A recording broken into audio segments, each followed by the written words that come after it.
So, in the last few sessions, you bid farewell to Itzel and now set off towards the Tanzin Wilds. As you travelled the landscape, transitioned from the arid Tanzin plains to lush greenery, you kept a routine of crafting, travelling and resting. It was during the 6-day journey towards the Tanzin Wilds tree line. Velum and Sao discussed their airship project. Sao Yun revealed her rekindled affection for Angus. Velum consulted Talali, Liska and Gronka about crafting valuable armour or jewellery, while Deja inquired about the ruined parchments and awakened regalia. Sao Yun, holding a piece of infused jade, during her sleep recalled a childhood memory, and Velum shared his idea of communicating with Mortithax. Angus and Sao completed 2 projects, a bag of holding and a jug of Endless coffee for Angus. On the 6th day, as you neared the jungle, you encountered a stranded caravan with a Triceratops, unable to pull its cart. A man in tattered clothes waved frantically for help, but something seemed off about him, especially after the discovery of a nearby body dead in the bushes. And your suspicions were confirmed when you were ambushed by a pack of reavers, bandits who use hit-and-run tactics on trading routes, riding raptors. Unfortunately for them, they underestimated you. The Hammerstrike and your guide, Talali, you all swiftly defeated them. And while deciding what to do with the reavers, Talali threatened them with her native tongue. And suddenly strange shadows appeared, claiming the souls of some of the dead reavers. These shadowy Talali didn't threaten them. Oh. I'm just saying Talali didn't threaten them. Fair enough. Talk to them in her native tongue then.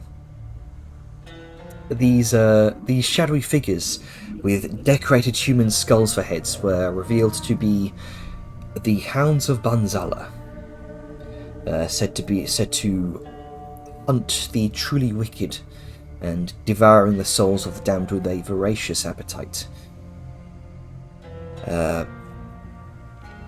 Spirits of vengeance, ensuring the cruel and malicious meet their end. But with that harrowing sight, you prepared to rest. So, I was watching the VOD. I may have rushed through the narrative, trying to get you to enter the jungle, to end on that note, and other players had things they wanted to do and discuss during that rest. So we'll rewind for the moment, and you can complete what you wanted to achieve. And then we'll fast forward to where we left off last session. I'll go ahead and travel the Tanzin Plains. Okay, here we go. I'll bring you over to the brief campsite that you've set up here.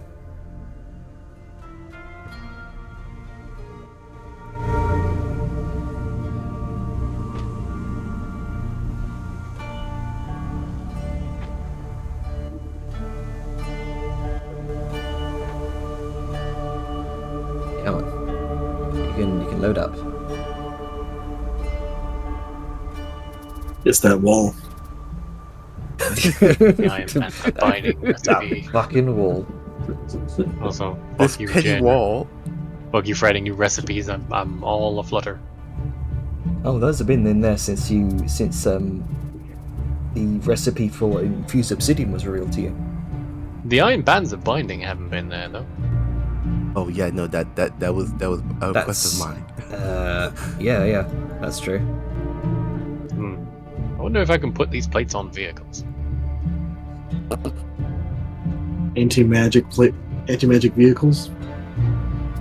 Oh no. You should reflect. troll Angus and put some on his tank so it won't start up. That's gonna be an issue, yeah. Just hide some on his tank somewhere. Like, I don't know what's going on, Angus. Like, what's happening? I mean, I could just pimp out the caravan. Alright, so It's not as funny. I know it'd be funny, but we wouldn't get anywhere. Literally. Well, you do it for like a little bit and then you reveal.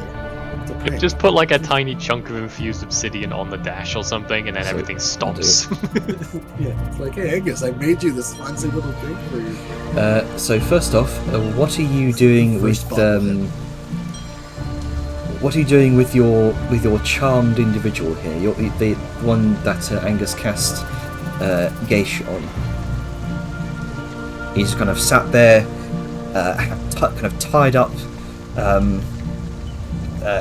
crossing his legs patiently, and he's just quiet. I think Angus untied him once the Geish took hold. But beyond that, I think Sneck was going to make a call. At least that's the way I remember it. Yeah, that would be the idea. All right. So who are you calling? I imagine this is a sending spell, yeah. This is gonna be a sending spell. I'm gonna do one of the curators in the library to get one of the apprenticed bounty hunters to come pick up this guy. Okay. So which curator specifically? Because I mean, you've met a few of the curators that have helped you in your research at the library. Give me a minute. You look at my notes. Here.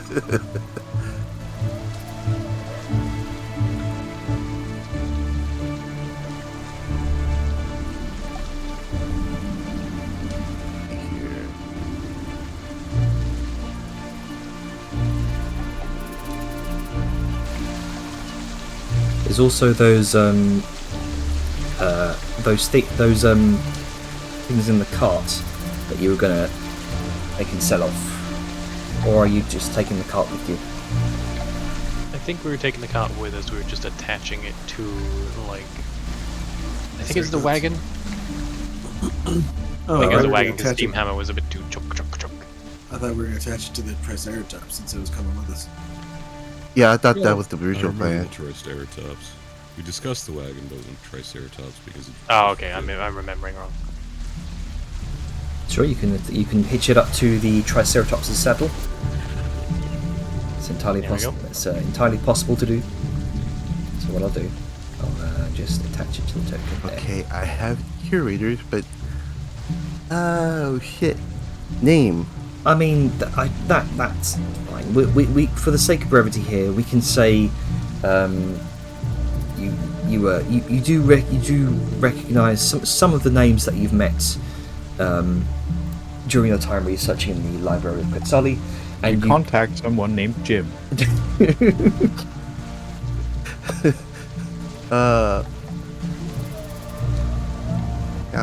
I'll do a sending to them. all right. And Okay, what then do you say?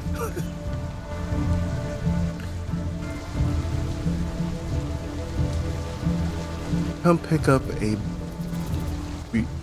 Reaver's Bandit under an enchantment close to. He looks around. What landmark or something that she can see? I'll say go ahead and make a perception check for anything specifically of note. All right. 16, that's fine. So you kind of look around for a moment. You see off in the distance, just over a rocky outcropping, what looks like the remains of some sort of Akteshi ruin. And upon closer inspection, it looks almost like an ancient giant warrior, kind of half sunk into the ground, off kilter at an angle. One of the arms that was probably meant to sort of look like an arm outstretched holding some sort of weapon that's just been entirely sheared off by erosion and weather. Okay. You'll say, Under a rock outcropping close to the Akechi Fallen Warrior. That's what she'll say bandit is supposed to be picked up by. A rather confused response comes to you. The Fallen Warrior? That is 6 days' travel from here. Do not have many contacts. We'll see what I can do.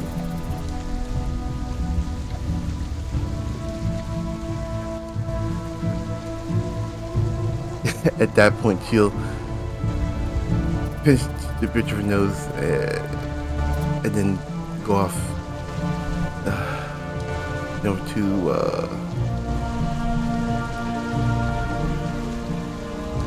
Vellum.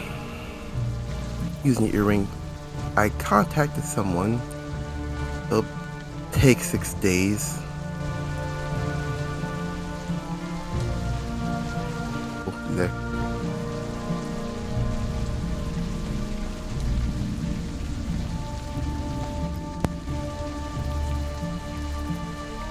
Oh, Sable, you there? Are you muted? When the fuck did I get muted? You tell us. I don't know, man. I don't remember why I would have. I was... Anyway. And you're sure they're coming? Yes, I'm sure they're coming. Well, I think Angus has an idea, so... Hopefully he'll be fine, long enough for them to get to him. At that point, like, he's sort of around Angus, so he'll just talk normally. Angus, just that she's got someone who can come get this guy. I think you had some kind of idea about how to make sure he doesn't, you know, snuff it before that happens.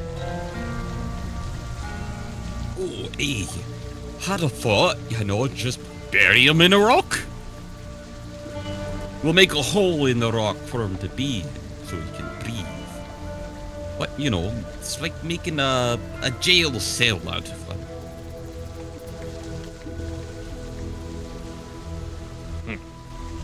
Fair enough.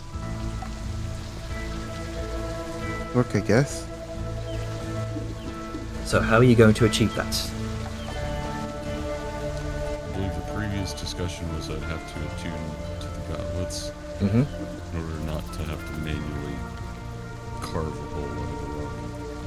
Yeah, you could spend an hour kind of attuning to the gauntlets and trying to carve out a hole in some of the red rock here. It's not going to be pretty, but it'll get the job done. Doesn't need to be. Mm-hmm. As for food, we happen to have a fuck ton of travel biscuits in the caravan. We don't. I mean, they're there. Log on. Yeah, Are They're we actually infested deleting with those? maggots. I'll Delete leave them. those now. do we have any jerky that we could probably give him? Fine, I'll delete the travel biscuits. How dare you? Sure, Oh, yeah, I mean- I also have to make him food. might need some, Making some food, pemmican or something. food and water, just something to sustain him. Yeah, man. If only we had travel biscuits. Oh, farewell. You're a relic of a bygone age. But it says they're preserved. That's what I wanted to say, but everyone's like, no, they're maggoty or rotten. And I'm like, man. Only Atlas says that. Everyone else says it's fine. Oh, well, Yeah. just... I dump them in the hole when Angus makes it then. It's like, here you go, You preserve. know what? Give travel him the biscuits. preserved Travis. It's set. It's fine. Yeah. I don't... listen, who cares if they have fucking weevils and shit in them? Yeah. He's eating them, not us. He's eating them. And we can have the good meat of the things Just we more just killed. protein. So, yeah, he has me. so what are you doing for water? I mean, it's Is it- raining, isn't it? A hole in the ceiling, and a little cup. Might want to need an outlet so he doesn't drown. There you go. I was about to make a intelligence check with this guy. They show up 6 months later, open the door. Water. It's like, how did this man drown on land? Oh, that's horrible. My original plan was to just like a dungeon pit style, just make a little pit in the ground. Then I realized it was raining and it was filled with water and he would die. There's So like I a guess it little has to gully be under above. under like the door, or like a hole under the wall that'll filter out any excess water. Half of mine, why don't we just fucking string them up from the fucking rock? Have them just all tied up and have like one arm free that can reach into the pouch and get biscuits. That doesn't solve the water problem, but it's less work for Angus. I mean, I mean, we do have a short rest that you could hypothetically get to. I could give him a water skin, and we can just have one remade while we traveling. I mean, yeah, He can last 6 days off one water skin. It's fine. yeah, I'm sure he could. I'm just gonna point out here that if you don't have enough water for at least like 3 days, you're gonna die. Yeah, that's what I was saying. Water's probably a bit more pressing than food. Oh yeah, We'll if leave you have a food water. with no We'll leave a water, water you're skin, gonna die and then we'll within have a day or two. Here's a, we'll, have a, here's the we'll leave a thing. water skin and we'll put a hole in the ceiling so rainwater can come down because this place Plus- is pretty rainy. And I we'll have a mean- little thing. Are that we can- just overcomplicating this? a little Yes. bit? But I mean, the For problem this was so brought up, greatly. so- Yes, you This guys is the important have. thing. We never confirmed that we're getting paid for this, and we went from getting paid for 4 people to getting paid for 1. Is this worth it? I mean, I'm- just give him a water skin and hope for the best at this point. Yeah, you Honestly- guys have methods of creating water. You've got like an alchemy jug. You've got like create food and water. You've got water I got skins. something that will. Yeah, but those things disappear, Jenner. I got something that can subvert all of this. I haven't really used it. I bought it. I can just give him a laystone of sustenance, which subverts all of this. Don't give him anything. He's a fucking murderer. He is a murderer criminal. Let's just put a hole in the roof and be done with it. Because I'm then just water's saying. coming in, it's a rainy region, he'll have water. If you're really worried, we'll leave him a water skin, but we can just leave it at that and then just be like, pow, off we go. He's got Ow. 59 travel biscuits, he'll be fine. Okay, so All right. for the sake of brevity here, you do manage to provide him with a water skin full of water. You carve out a small hole in the side of the rock wall here to stick him in for the meantime. You give him the travel biscuits. He has food and water for the next 6 days. Real quick, what are... Angus will go to the jar. By the way, what are we getting paid for this effort? He looks at him and goes like, "Right, I'll." Did you not negotiate pay? I did not negotiate payment. I'll do with Cindy about that.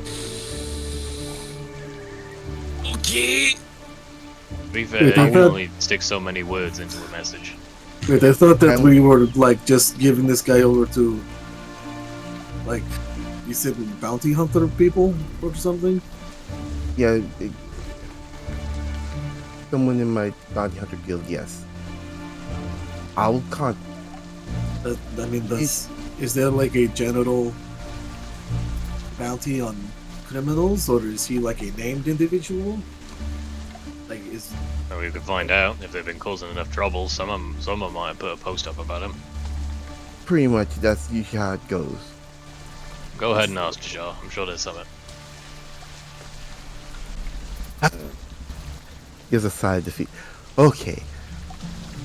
Sends off another sending as she goes to the cart. Is this to the before she same? enters. Is this to the same individual? Yes, this is the same individual. The Jar would like to know if there will be any payment on when you after you receive this aged bandit. Another confused response comes through. Not my area of expertise, but there has been an ongoing bounty for the heads of any reavers. All right. I believe 100 gold per reaver head. Okay. Over the earring, he goes like, he repeats that verbatim, but he has a really tired tone. Okay, there's 100 gold pieces per head of a reaver. As much as I know. Look, can we discuss this later while we're on the road? I am really tired. I mean, there'll probably be some kind of reward. You can talk to your contact on the go and wrangle us whatever we can get. 100 gold per head, that is a very large amount for just a simple person. And also, Liska's going to kind of like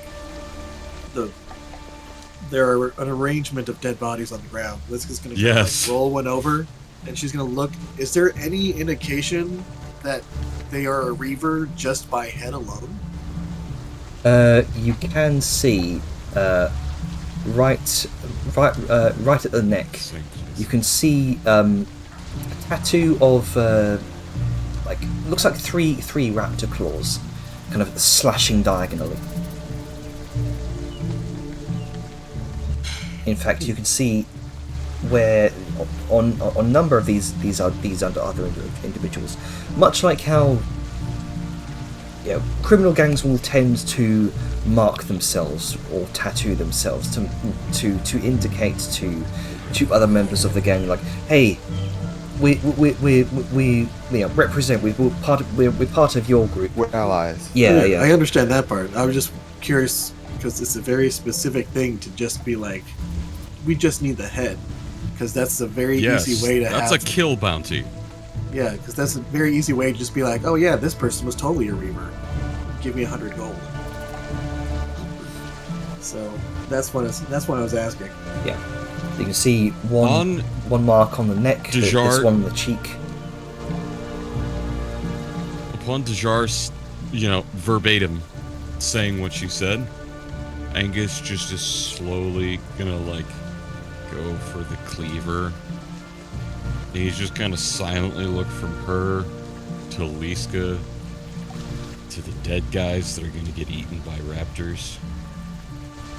And then a little bit over towards the cage that we just built. If did y'all see this? Look, leave the dude alive. Leave him alive specifically. He might have some information. The others, Plus, there might be a bonus as well. there's that. The corpses, you can cut their heads off. I don't give a damn. I would do it myself, but you seem more apt and you have the tool for it. Go for it.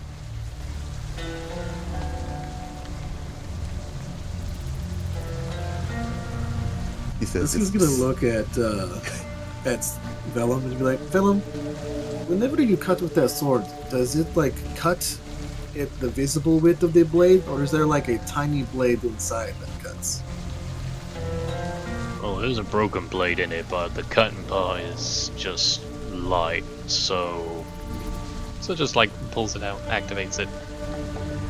So here, and she's gonna motion over to a dead body. It's okay. So try to cut a little bit. Just do a little cut. Still don't feel right, but okay. I'll do a little cut. Okay, Alright. Janner. Is this a lightsaber where the visible width of the blade is what is cut, or is there a thin slice within that visible light? It is more of it's more of a thin slice.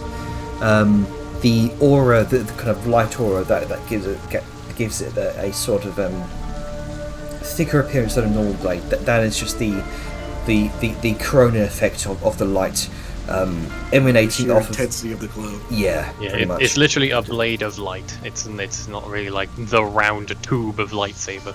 But it This does. is- I mean, that's what Liska was asking. Yeah. Just like, is that how it is? It does also sear when it cuts because light, heat. Yeah. Oh, sweet. Cauterizes. Shunk. Liska is gonna look at us like, so visibly, is it a blade? Like, is it flatter on one side if you turn it? Yes. Yeah. Yes. It's like the broken hilt I of the got it. blade just extends. It's like I know. yeah, I was just specifically asking that part. It's like, okay, that's good to know. That's good for you to know too. Yeah, I mean, I was kind of figured, but I just assumed it was a sword because it's a sword. And didn't really think that too hard about it. Well, I mean, you have to sometimes. You never know when you might need the thin point of a blade. Can you half tilt that? Yeah. I assume you mean versatile, right? Like hand and a half it? Is that No, what half? like she's talking about like when you have a sword, you have one hand palm the blade, then use the pommel as a weapon. Oh, that's what you mean. I don't think I can touch the blade if memory serves. yeah. Your hand just goes kind of straight through the I- blade. I- yeah. I It's, goofed on the vernacular. Yeah. Excuse me. No, I can't really touch this end for. Just sort of looks at it, obvious reasons. But I managed to get a pommel strike in, no problem. Okay. Good to know. You should probably, if possible, see if you can find some. I don't know. You just got that obsidian stuff. Like maybe coat the palms of your gloves to like allow you to grab the blade if you need to. Sometimes you need more accuracy as opposed to power.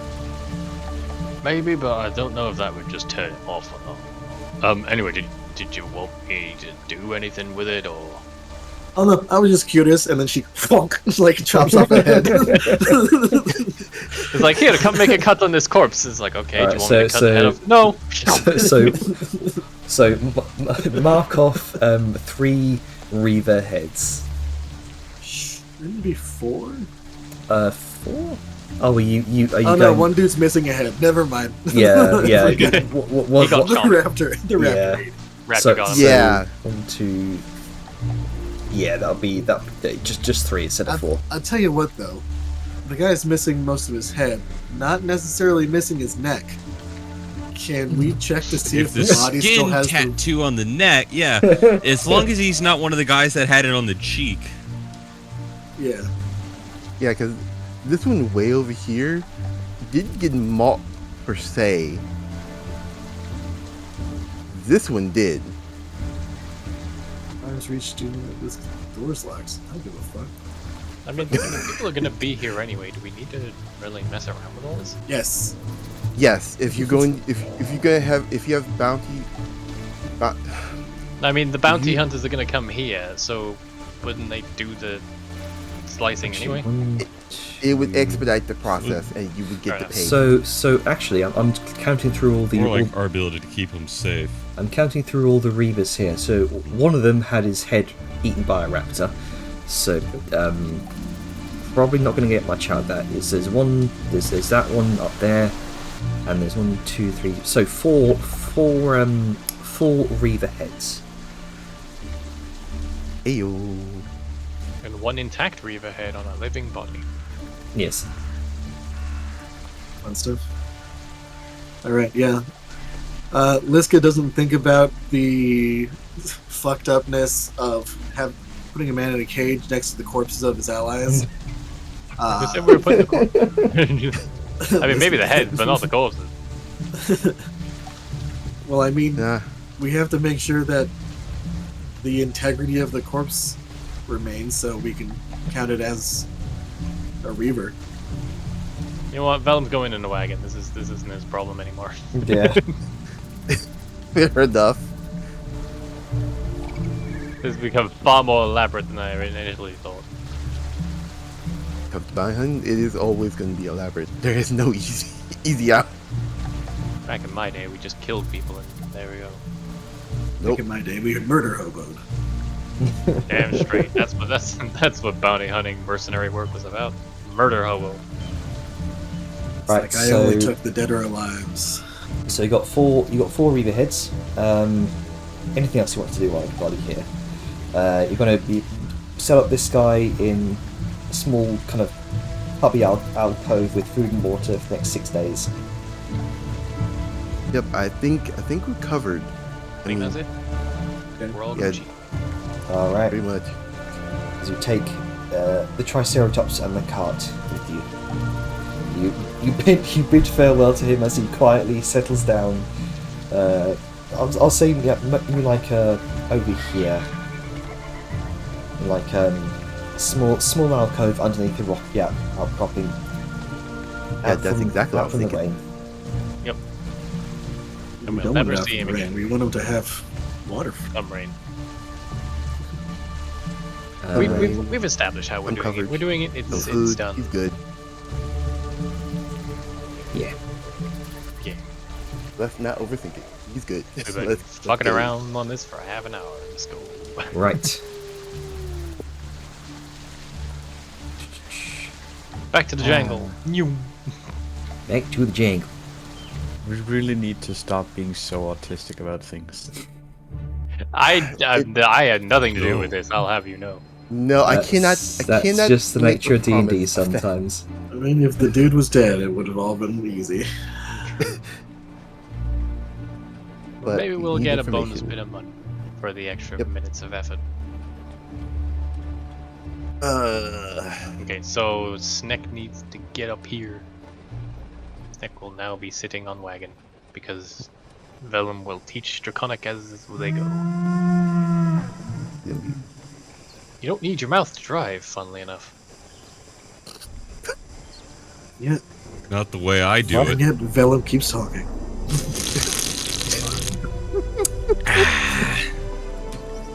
There were too many jokes. There. Yeah, he's got road beer. I think Avon was implying something else. I'm so confused. don't think about it. Don't think about it. Yeah, there's a bit of casual roadhead, don't worry about it. So, as Vadmir, as you kind of travel through the jungle here, Vadmir, wide-eyed and enthralled by this fantastic array of vibrancy in life, she kind of disembarks from the wagon, kind of scurries around the nearby area as you travel. She's keeping close to the wider caravan here, but her youthful sense of wonder has taken hold. Yeah, anytime she like skirts a little too far to towards some undergrowth, Vellum will just be like, "Don't go too far, buddy." It's almost like home. Oh no, just stay where we can see you. She's just immediately off, just gathering wildflowers, eyes sparkling with excitement as she moves from one colourful bloom to the next, just marveling She's at gonna the be muddy as all hell later. yeah. It's the rain doesn't dampen her spirits at all. Okay, I don't know how mechanically teaching a language would work, but for the foreseeable future, when in transit, Vellum will be teaching what he knows of Draconic. Alright. Snake. It was think it would be- Draconic, right? Following was the trying. same rules as learning skills. It's just time and investment. Time and money. Time and money. Although which we have ample of at the moment, kind of. Yeah, I don't think we technically need to spend money because it's Not friend. with, not with, Nah. yeah. I'd not with say languages. no. No, you wouldn't need Because to spend friend. any money here. Unless Vellum suddenly does, like, assigns her homework. It's like, okay, go buy some parchment and Yeah. write these 10 I- times. I mean, that's kind of, yeah, I think that's the mechanical cost of learning it. Yeah, I mean, But at the same time, we can also... it's a material cost, Fuck no, yeah. we but can't, it's- we can't make paper. I have way too much parchment to know what I'm sure to do Snick with. has many parchments. So to write. I think you'd be covered by that, considering you've already effectively got enough materials for that. Europe. This is gonna be Do fun. you want to keep track of that, or should I? 'Cause- I'm keeping track of it. I already have it put in my Alright, cool. the track my tracking. Keep track of. It's basically just however long we travel per day, and then slap that on the. Mm-hmm. Yep.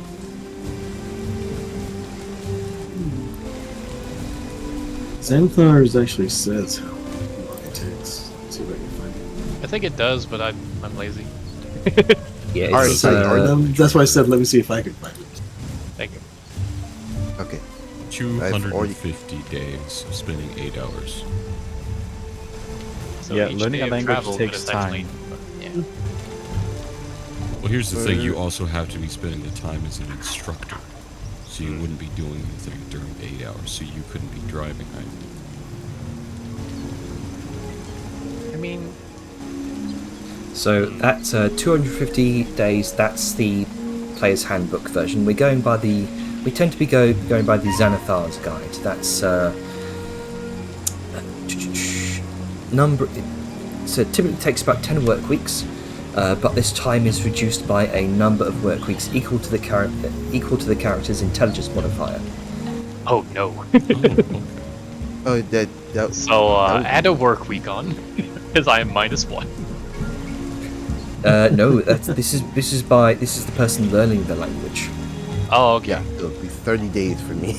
That's Yeah. surprising. I thought it'd be whoever's teaching it, like the ability to teach. Nope. But I won't question it. Me and my -1 intelligence can just be over here and not affect anything.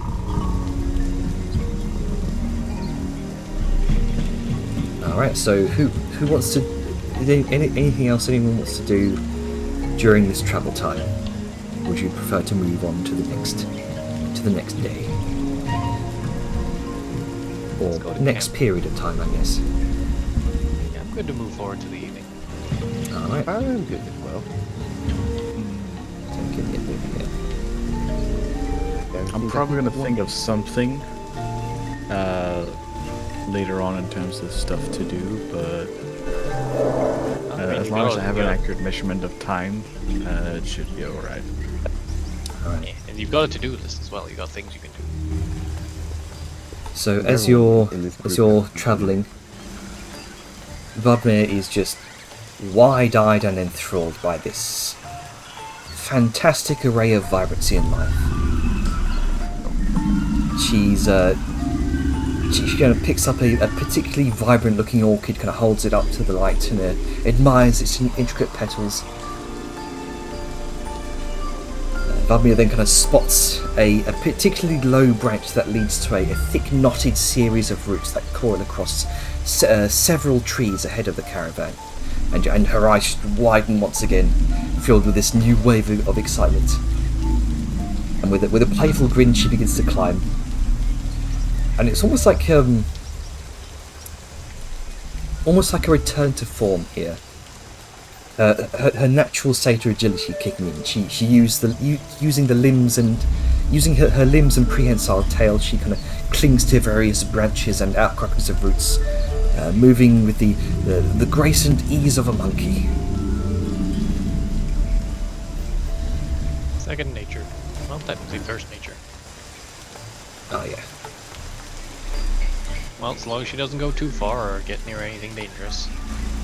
Dylan is going to be sort of keeping an eye on that, though. She kind of traverses alongside the caravan through arboreal means this time. And her laughter kind of ringing out as she swings from branch to branch. Dense foliage and interconnected trees form this almost like a natural highway above the jungle floor. And Vladimir navigates this aerial pathway with almost effortless skill. Hooves finding purchase on the gnarled bark. Her tail wraps securely around branches, providing extra stability as she moves. Colourful birds scatter from their perches, startled by her swift movements, and insects buzz around her. One could almost describe the joy as infectious.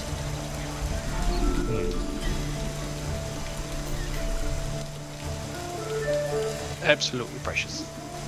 Yeah. At one point, she kind of pauses to observe a group of tiny monkeys, similar to those first seen earlier when you first entered the jungle, and they kind of peer at her with with these wide, curious eyes, kind of chittering softly amongst themselves. And she almost, she sort of begins mimicking their sounds.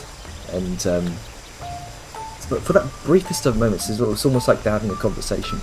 And they eventually kind of scamper off, fed up and disappearing into the foliage. Monkeys are dangerous. Barbary apes will fuck you up.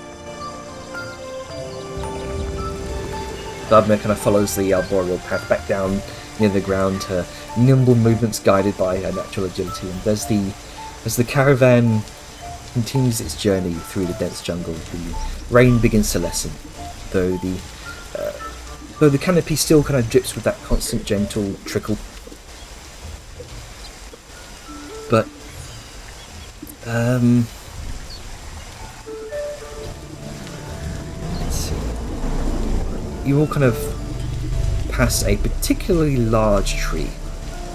Its trunk wide and its branches thick and sturdy, kind of stretching out in almost an inviting display of natural architecture.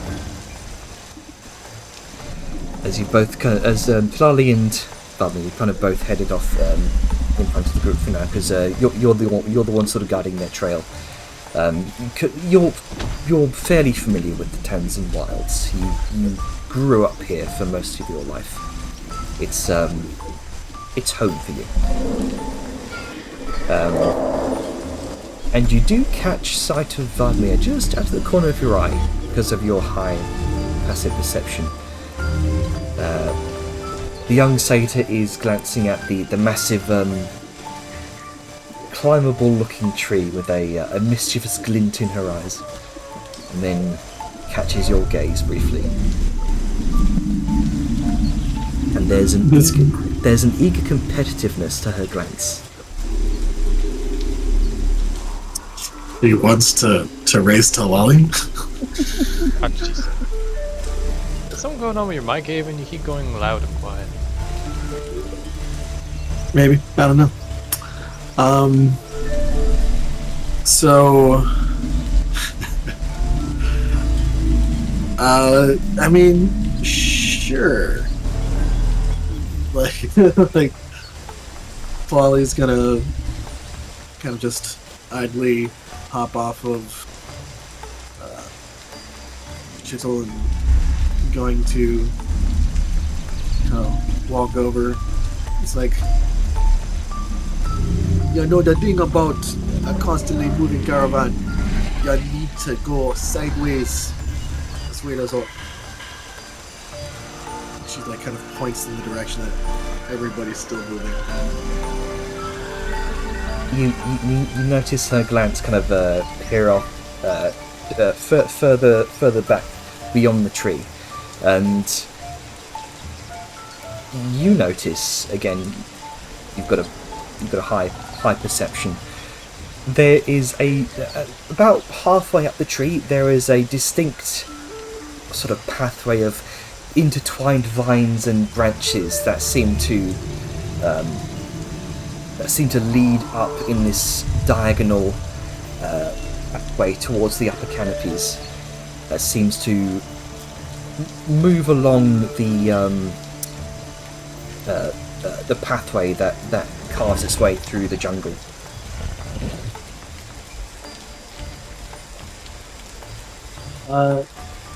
How high up is Vedmia? Vladimi's on the ground with you right now. She's kind of next to you. Okay. I thought she was looking up.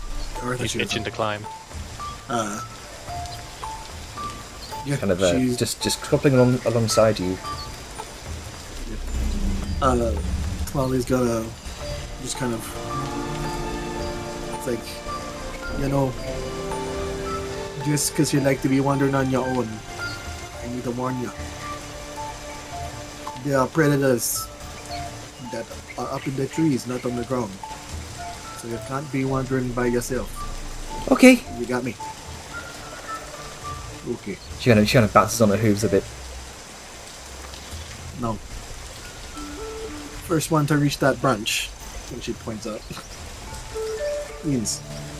Go. What? That one up in the canopy? Yep. Go. Okay. and there's this she kind of readies herself, silent moment of understanding, and then you kind of adjust the straps of your pack, you tighten the bindings on your wrists, and let's see, I wonder who's gonna win. yeah, A monk being a the monk. challenge is accepted. Vladimir kind of grips her extendable staff. Her nimble form quickly darts towards the tree, and with a swift moment, she kind of extends the staff, planting it firmly against the ground, using it like a spring-powered vault. She propels herself upward, her prehensile tail kind of wrapping around the branches to steady herself as she ascends. Talali follows suit without hesitation. Her movements fluid and precise, mirroring the Satyrs' agility with her own precise grace. How would you describe her rapid ascent? I'd say there is like, well, I'd say that Talali is going to be kind of keeping pace with Vadmia. Is kind of remember in The Incredibles at the very end when Dash is running and they're just like, he gets a little too fast, they're like, no, slow down. Yeah. They're slowing down, they're like, no, speed up. He like kind of speeds up again. Yep. Talali's going to be doing that essentially with Vadmia, just kind of like peeking out in front of and behind, just to let Vadmia get a sense that it's an actual race. Okay. And You're then she's going to let Vadmia win. You're going easy on her. Okay. All right. Yes, extremely easy. So, Vadmir kind of swings from branch to branch, her extendable staff providing additional leverage to vault herself higher with each powerful thrust. She builds herself up with bursts of energy, each movement kind of propelled by her youthful exuberance. The leaves rustle, the branches sway under her, her swift passage, but Vadmir hardly pauses, focus entirely on the climb. Talali, on the other hand, kind of approaches the ascent with this serene, almost meditative focus. Her hands and feet kind of find natural hold in the bark. She ascends with the smooth, controlled motions of a dancer. Each movement is deliberate, but she's still holding back. Her body moving this in its perfect harmony with the tree. And despite her calm demeanour, she matches Vadmir's pace effortlessly. Her strength and skill honed by years of disciplined training. The race intensifies as they climb higher and higher and higher. Vadmir, with this cheeky grin, takes deliberate, daring leaps to distant branches, using her staff to propel herself across gaps. Talali counters by vaulting gracefully from one branch to another, her form barely making a sound as she ascends. Two competitors neck and neck, but again, Talali holding back, kind of pushing Vadmir to new heights of agility and speed. And as they near the top, the branches thin out, presenting a final challenge. Vadmir uses her staff to propel herself upward, and in a stunning leap, her body twists in midair to catch the next hold. Talali, in this display of sheer athleticism, leaps and grabs a high branch with both hands, pulling herself up in one smooth motion. So, I would have asked for an acrobatics check between the both of you, but considering that you're actively letting Vadmir win, with Choose to fail. Yeah, fair enough. With a final powerful vault, Vadmir reaches the topmost branch first. She swings herself up, stands, arms raised triumphantly, her laughter echoing through the canopy. Bright and joyous sound. I win! She kind of calls down. Well, just like casually steps up on the branch. Yeah. Like, it's Simjadu. You got a good bit of movement there. You seem at home in the trees. Vadmir seems exhausted at the moment. It's literally just casual. Just like, not really any exertion. She's a trained monk. But you both kind of catch your breaths. Yeah, you kind of look out over the grand vista of the Tanzan wilds. The jungle spreads out before you in an unending sea of green, punctuated by vibrant splashes of colour from exotic flowers and birds, the occasional mountain in the distance. Canopy stretches to the horizon, rolling like a verdant ocean under the slowly breaking clouds. The sun pierces through the golden beams of the sunset, illuminating sections of the dense forest and creating pockets of shimmering light.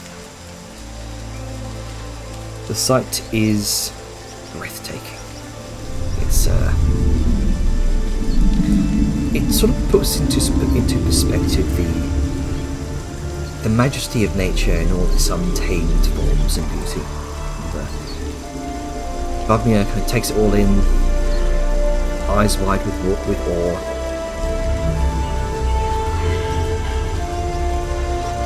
What's your passive insight, actually? Passive insight is 19. Yeah, you can probably tell that this reminds her of home. The lush, vibrant forests where she may have grown up, judging by her climbing skills. The familiarity seems to bring a warm feeling to her heart, and she smiles. Her competitive spirit kind of momentarily replaced by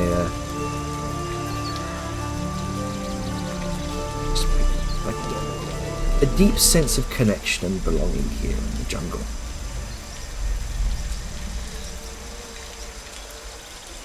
And you kind of hear her say under her breath, "I miss home."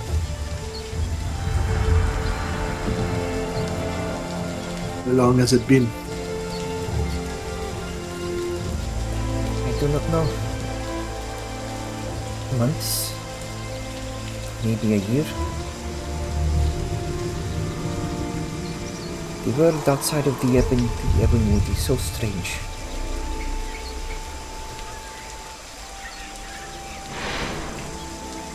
And she kind of looks over the jungle. She also adds,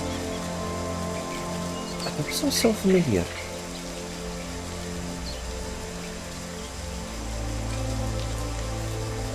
There are a lot of places connected, even on other sides of the world. But you just gotta look for those connections. Find yourself a place or an anchor to hold on to while you're wandering about. Rather just like casual, like touches one of the little designs on her neck. Something to kind of remind you where you're from. Is this where you are from? Nearby. I'm from Great Towers. A roundabout.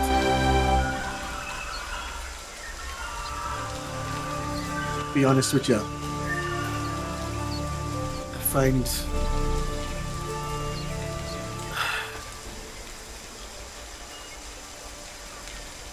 myself a bit more welcome everywhere else but home. Why is that? Sometimes it's just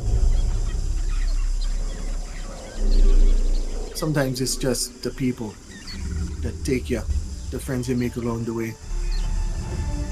Family doesn't have to be the people you're born with, but the people you choose to surround yourself with.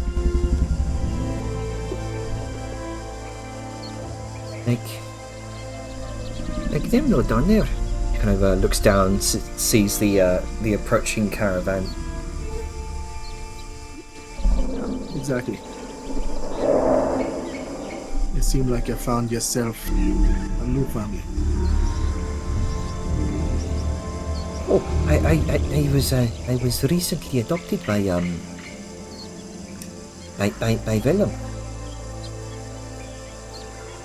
That explains a lot. She gives you she gives you a strange look. What is that supposed to mean? Well, he just shrugs, like, he seems like the Fudderin type. Oh, Why, what do you think it means? he doesn't know. If everyone else seems to make fun of Vellum. Well, shrugs, he also seems like the type that's easy to make fun of. You can be both. She gives you a pout. I'm just joking. He seems like a nice, decent fella. He is. Oh, shall we head back down?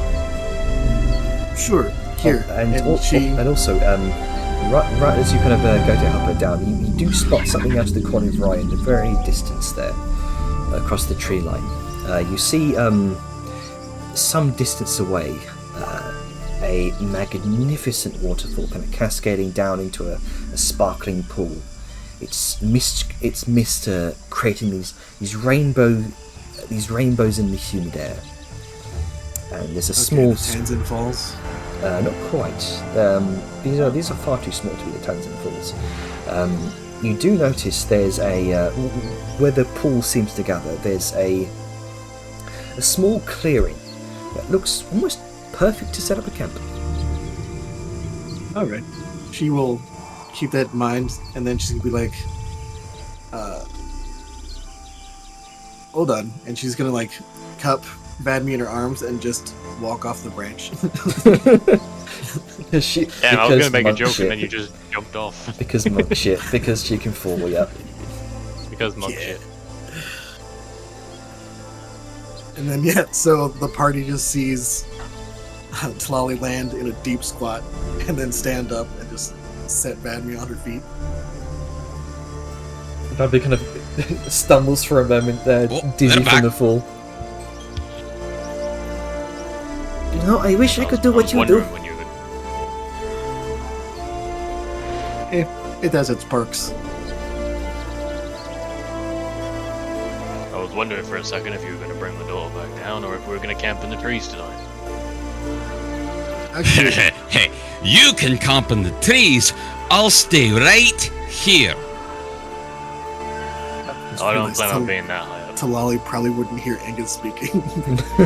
You just hear He's probably speaking over the earrings. Oh no, Vellum would have been Oh. allowed. Angus. I like the I thought it was idea that Velvet's Angus love. is in the steam hammer. You just hear. Yeah, just like echoing Yeah, inside the steam hammer. It's very tinny. Yeah. And it gets occasionally muffled by a doot. Actually, we saw a nice place to camp a ways ahead. Here.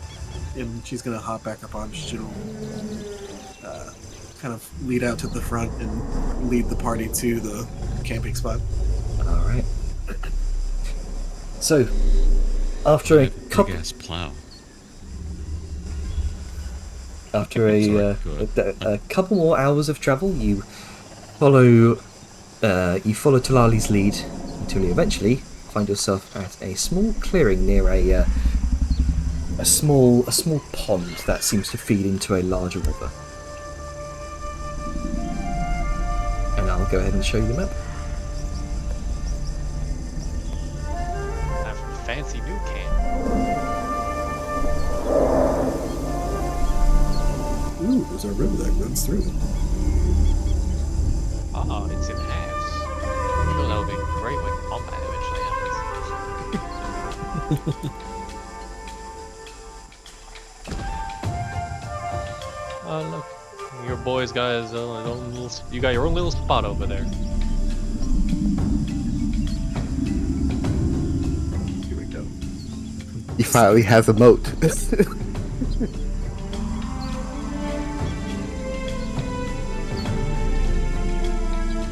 Everybody gets a nice sip. Do I have a moat? Hold on, let me step outside of the tower and actually see what we Token collide. The fuck? Oh, why is that? Oh, fucking. Won't let me target only one thing, and that annoys me sometimes. Because you're a big bitch, that's why. No, like Oh, it also had me targeting Talali, and so when I was moving, it's like can't do anything because token. Oh, right, because you're not the only. Oh, Yeah, This is cool. fun. Yeah. this is neat. I like it a lot. Yeah. I'm just gonna explore all the maps so I don't have to deal with any random fucking Surprises. shadows. Yes. I now have a Dwarven tower. Now I have a Dwarven Wait, I'll moat. join you. It is all They're all coming dark. together. It's actually really.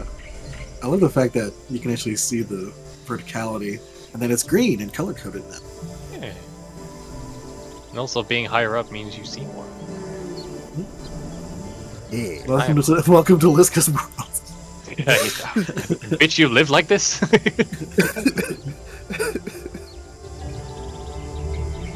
Everyone just zooming around the map. Yeah, just getting the coverage and back on the bridge for me. I'm fine as is. Suddenly, the Gladiators theme starts playing. I just saw Sal at the end of the log, and it's like, oh no. Challenger approaches. Why did your mind go there? Y'all don't remember Gladiators? I do. Oh, yeah. I remember Gladiator. American Great movie. Gladiators specifically. I think I it's talking about couldn't American remember if it was a Gladiators. UK thing or a global thing. I mean, I do remember Gladiators. It was fucking hilarious. All the goofy challenges. And like the names of all the. Oh yeah, the American- fucking cheesy stage Like names. laser, rocket. Just like, oh, okay. There. Okay, so that's what we're doing. And if you want to make it really funny, we could always have Angus dress up like an idiot, and of course Fatima can dress up and have fun as a kid, and we could do Takeshi's Castle. Of all things. Wow. Oh, there's Webby. Do you Webby blends do in you very remember the American version that was like on Spike TV where they dubbed over Takeshi's Castle? I do. It's like And the very MXC or horny something. safari reporter guy or something. Yeah, yeah. That man Times were set a different back tone then. for my life. Remember. Remember? Oh, God. Hey, maybe. So, what does everyone want to do?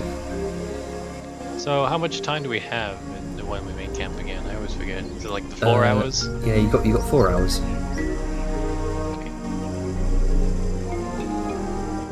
Let me I'm just gonna go head up the crafting days and do it later. I'll do it after the session, I think. That seems like a good That's a idea. good way to go about it. Yeah, it'd be better. What is causing everything to? Oh my goodness, the audio is just dropping for me.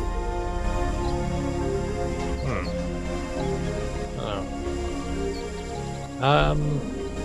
Did you say the rain died down, Jenner, or is it still going? It's still a light drizzle, as you can see.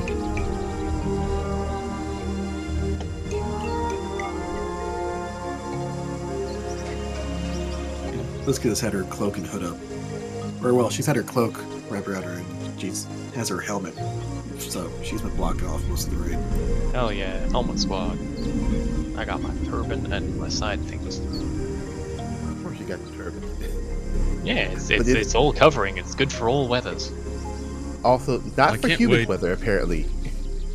No, it turns into a mob. I can't wait to have a helmet. Pretty cool. Just a skull cap for Angus. With a propeller on it. Oh, he has a little propeller. Yeah. But it's actually just artificing that it can actually make him fly. Don't By the attempt way, me. Don't Tanner, It is very tempting. That's I'm pretty it. sure that exists. somewhere. Angus with the little spinny multicolored propeller hat, T-posing at you menacingly, Okay. Right at the flying Valkyries. through the air. I need to check the date. The date is Yes, I know you're looking forward to your robe. Yes. It is Drip. it is the 23rd of Diasmus. Ooh, nice. Pardon me, Mel. She's blending in with the foliage, I think. I think if you go up to the top left and click the time, it should say. Oh, there it is. Okay then. For some reason, it didn't show. Lagging on my end. Okay, whatever. Yeah, the little block has gone. It's been. Ah, well. Wait, does this mean we're close to Christmas? Technically, Christmas yeah. in the jungle. That's the discussion we need to have after session. Like, if Christmas exists, and if so, who celebrates it? That could be funny as hell. Let's see. What's the drier portion of the camp? You know what? Things While we- everyone is milling around, Gar's gonna be looking for some herbs. All right. Where's So the you, door? you want to do some survival, some gathering, I guess. Yes. Yes. All right. The door's on the top. What the fuck? The city planner in me has problems with this. The thing where nature. Put the entrance towards the inside of camp. My brain is just ergonomics of travel. It's fine. It's not a genuine complaint. I don't actually care. It's All fine. right, so- It's totally fine. Go ahead and you can go ahead and open up the gathering. Yeah, here we go. Go into journal entries on the top right. You'll see the gathering folder. Yep. I sees it.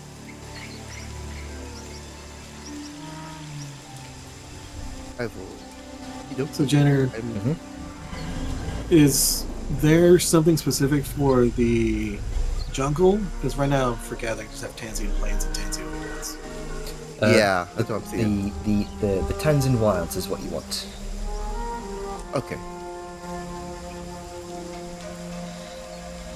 Here we So, Grunker and Liska, would you like to do some gathering as well? Sure. We met- It was a while, you say. Let's see, how did the... We make camp. Suddenly, half the party disappears into the woods. I mean, the other half of the party is just sitting there crafting, so... Yeah, I was gonna do something once we made camp, but I didn't want to interrupt the gathering. I mean, just some rolls. Fuck. Unfortunately, you're not very well versed in survival instincts or hunting and gathering. Your specialities is mostly Nature-wise, it's identifying. yeah, it's mostly looking up encyclopedia. Book learning, not Yeah, word pretty learning. much. Yeah. Grunker, you do manage to find sort of hidden amidst the hidden amidst some of the underbrush, quite a ways off from the camp, a few hundred feet.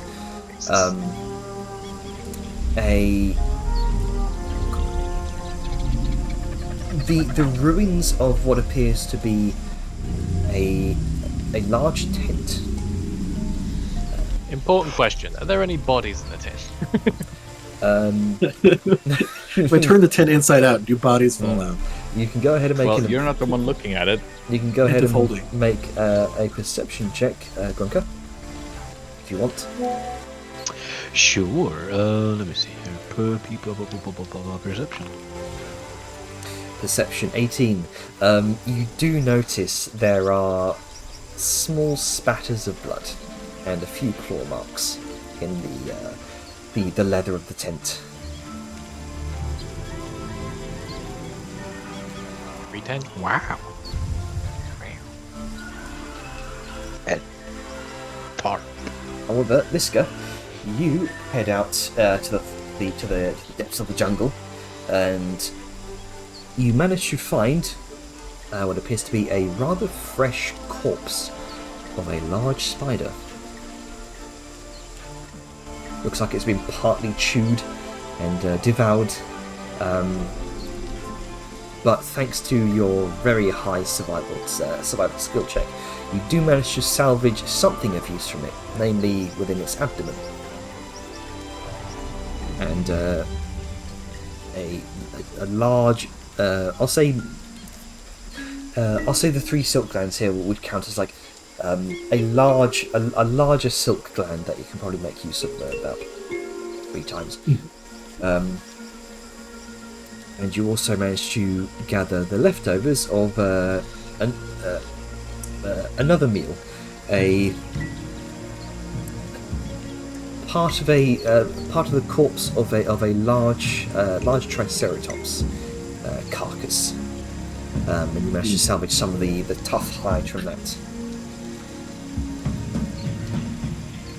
And nah. I feel like, given that it's a corpse, there probably wasn't much meat left.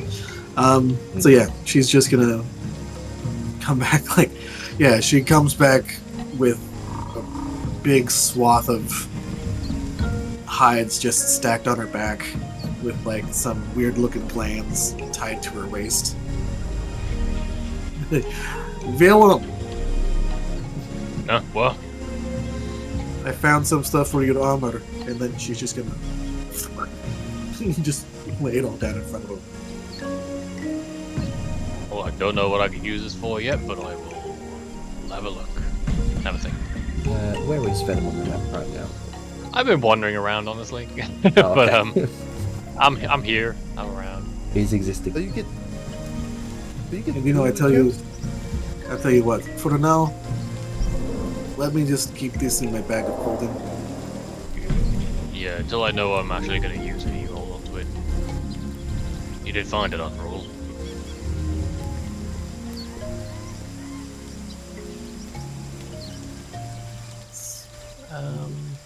But yes, going back to ones we paid camp.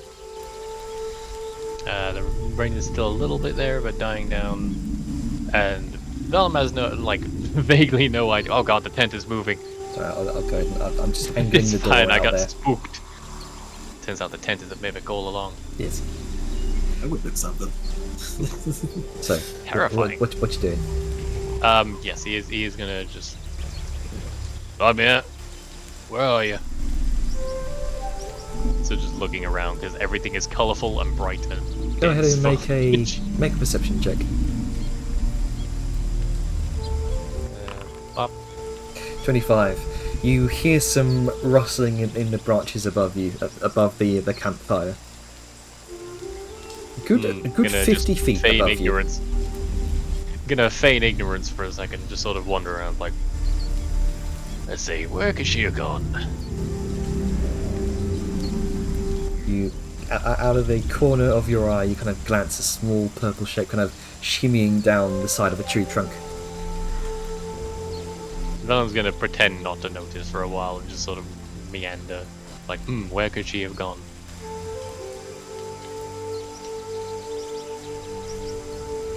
And Is then she still moving towards, or is she just shimmying down? you saw her disappear over a ledge, and now you kind of see her poking over the side of the ledge above you here.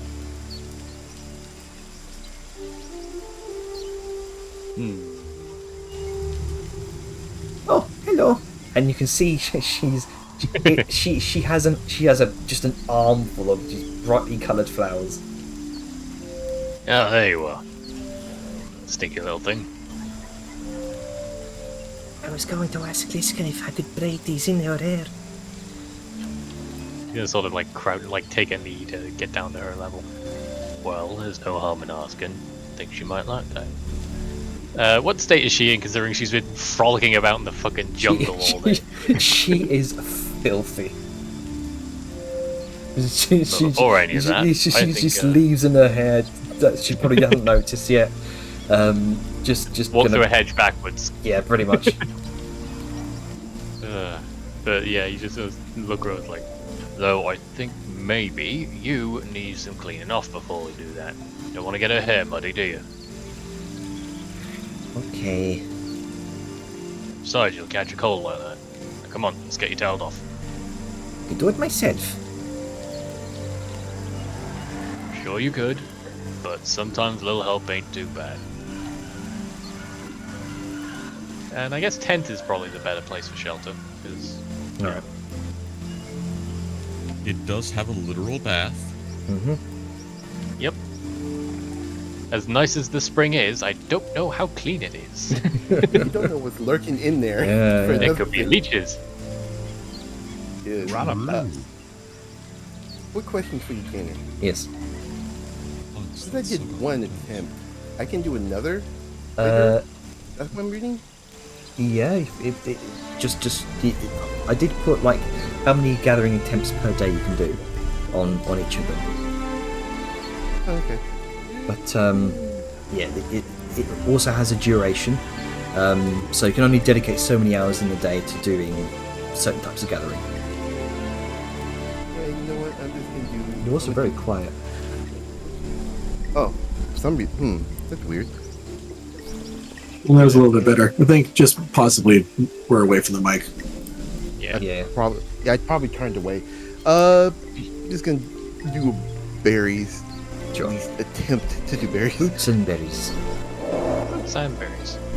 So that'll take you about 4 hours. Sunberries. Sunberries. Well, nope. I Nope. ain't doing shit. Someday. Stay is just. You are Through the brushes. you are not set out for gathering at all.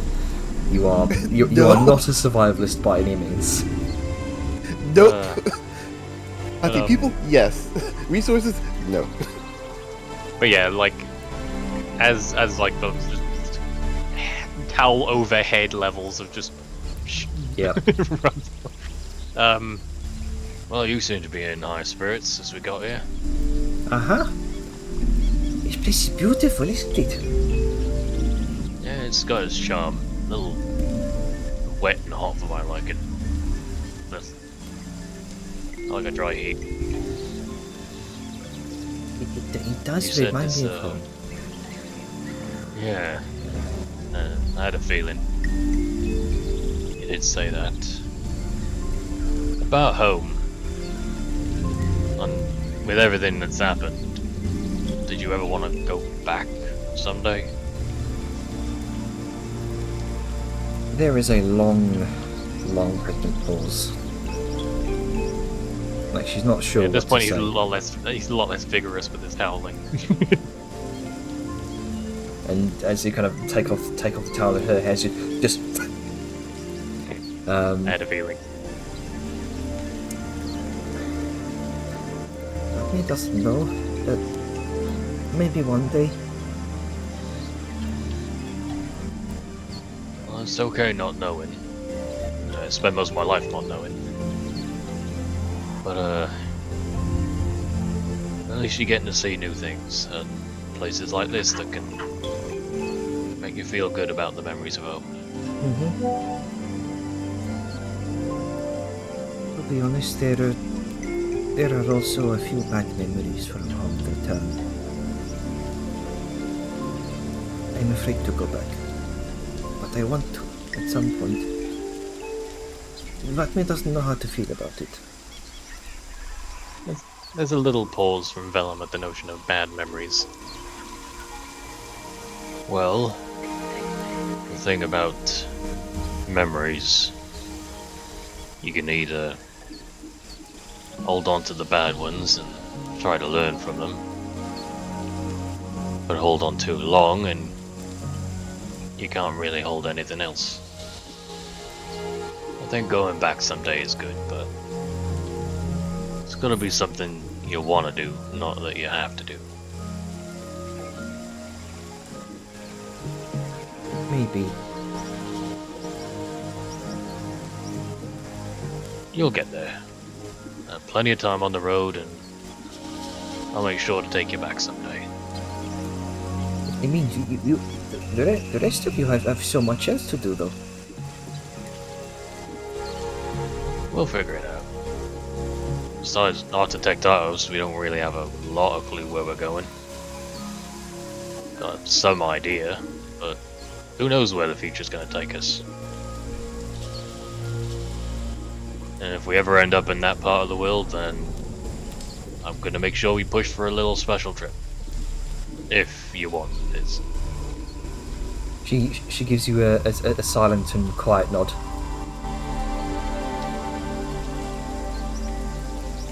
You'll give a sigh and then sort of like put the towel to one side, take in the again, because I assume she'd been lying on like a chair or something. A lot of these bad memories, they can have a way of festering. And sometimes they need airing out. So if you ever want to talk about it, you know I'm always here to listen. Okay. Thank you. It's just Well, you're just my a daughter quiet now, I look. gotta keep an eye on you. Give her hair tussle, like the frizzy fucking full Yep, hair, yep. just sort of pat it down a little. Right, I think there might be a brush around here somewhere. You'll Alright. just sort of end that conversation there and just try and focus on positive things. All right.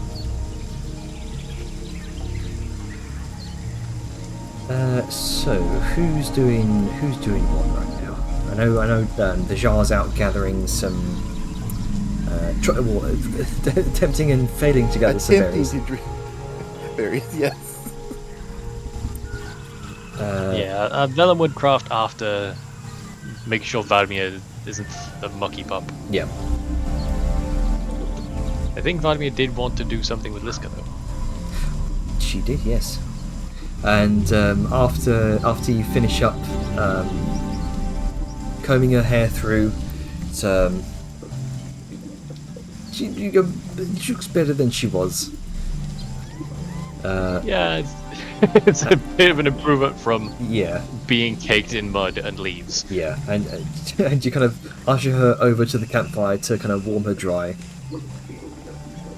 And Liska, you notice Vladimir kind of shuffling over next to you with this sort of small basket full of flowers.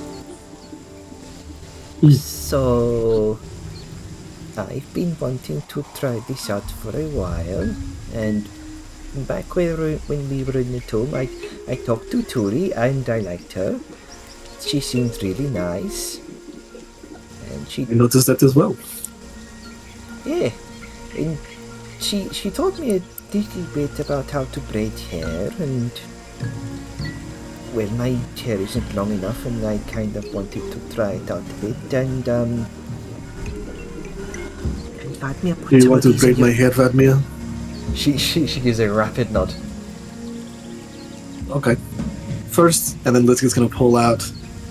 She's gonna reach in to like a side pocket, pull out a round little stone, and she's going to boot Vladimir on the nose with it and prestidigitate her clean.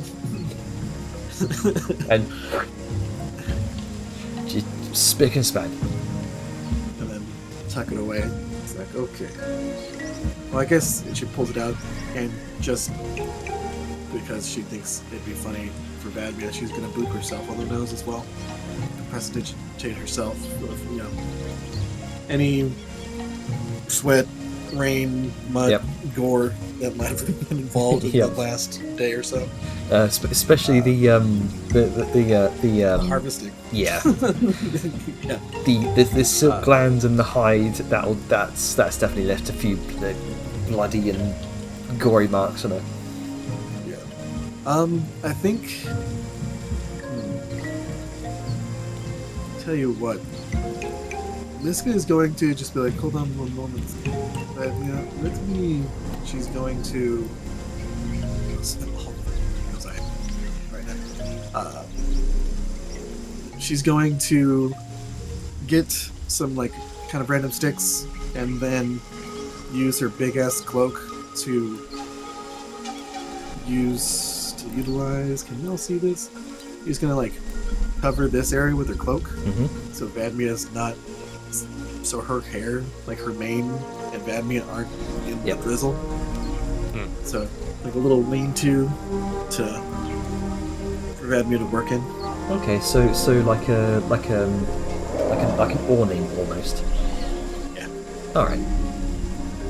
Yeah, it's easy enough to set up. You kind of attach the two sides of the cloak to the cliff wall here. You settle the two sticks in the ground, and you create a small shelter out of the rain. And Vadmia's eyes kind of light up with excitement, and she gathers just a bunch of flowers she's found, and kind of and just begins working away at your mane. Oh, which colours do you want? I have and you notice in the basket she has very neatly organised them by colour. I have red. I have blues. Which colors do you think would work for me? Kind of squints for a moment, kind of sticks a tongue out. Vadmia thinks. Oh, let's go purple. And she starts rapidly grabbing all the purple flowers and starts braiding her hair with purple wildflowers. Yeah. Liska just lets her mane be braided. Alright, so that's gonna be, because of the sheer size of Liska's mane, that's gonna be a couple hours at least. Yeah. Right. If anyone has anything else to do, or not, we can... Another mouse crafting, but that will be handled at the end of session. Sure. Alright. So, watches. Who's, I know Angus is up for pretty much all of Night Reading's book. Let's see. You can always get on the top battlement and do a little watch, little reading. Yeah, it's only like strenuous activity that interrupts things like that. Oh, there's the watch thing. Oh no, I think the texture's messed up. Oh well. Oh no. Yeah, well, it's stylish. It's stylistic. Hurlbert, what's he doing? Wait, hold up. Oh my God. That's not right. Hurlbert emerges from the water. Get the one mouse over it. There we go. Oh god, the old, his old, Yeah. his fucking import store look. Helvetica Wow. I'll fix that off the game. Look at that baby face. Same thing goes for your token, Aiden. So long ago. That shall be fixed after game. But yeah, we could do. I remember like Dark Vision folk were usually kept at the deepest part of night. That's what I remember. I don't quite recall. God, it's been so long since we had an actual watch order. Yeah, because we've always assumed. What was it? Well, we've been in circumstances where we've been able to like not really need one, like with the tomb and being in a There's town. also, so I know that we usually split up non-dark vision with dark vision people. So I think Vellum might have been one of the deeper night ones, because he has the dark vision and he has the ability to make light. I think you were actually early, so that way you could get your. You were like the first person. It was that way you could get your full Vellum night's and sleep and you would wake up. it was Vellum and Dejar during one of the watches. I know that much. Yeah, because we I had think that you bit were with the the first. meteor shower. And there was Angus and Grunker. Liska and Sal, yeah. Oh, we're doing it left to right. Okay. Yeah, I was confused for a second there too. Yeah, same as like. What the... And I think Tajara Yes. Liska. I think Gronko and Angus I mean, were we like can do have it that way. midway through the night.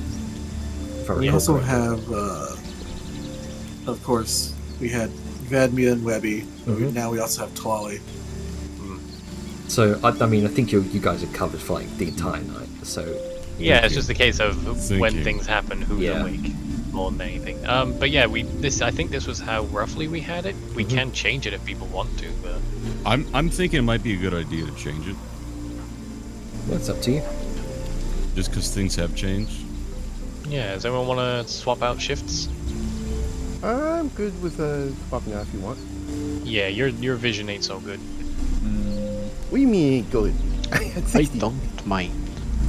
Gronko's got that deep dark vision, so he can This technically is just go my anywhere. thought. It might be a good idea to pair Grunko with Liska, because Liska has no dark vision. Didn't we used to have Grunk with Liska?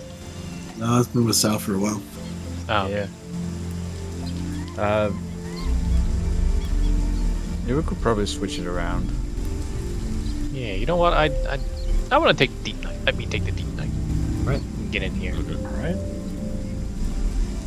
And we'll go to I will say there are 4 watches. Oh, yeah. So yes. that is something to take I mean, into plus consideration. again, Angus is staying up all night. Oh yeah, for sure. But like Okay. we're accounting for 3 watches when there's 4. So we'll have Talali there. Okay, you moved her up. Anyone else want to do any switches? Hold on. Yeah. I have no idea how the order is going, so. Well, it's left to right, morning to evening. Not morning to evening. Okay. Always Night to stretch your morning. token out. Make Angus omnipresent. Angus is all things.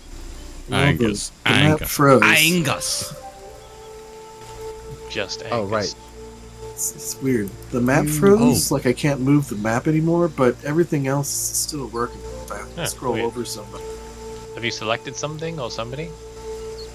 I can't. Oh, I can't yeah, interact with the map. That's same here with the.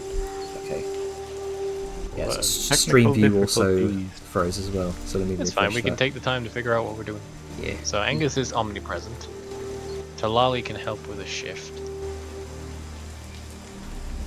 There's also Vadima, who just trances. So He I transfers will. switching.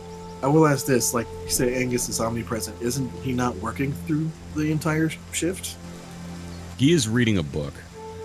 Yeah, he's awake is the thing. It's more awake than being on watch. So like he's there to be awake if shit goes down and help the people who are on watch. I guess is the case.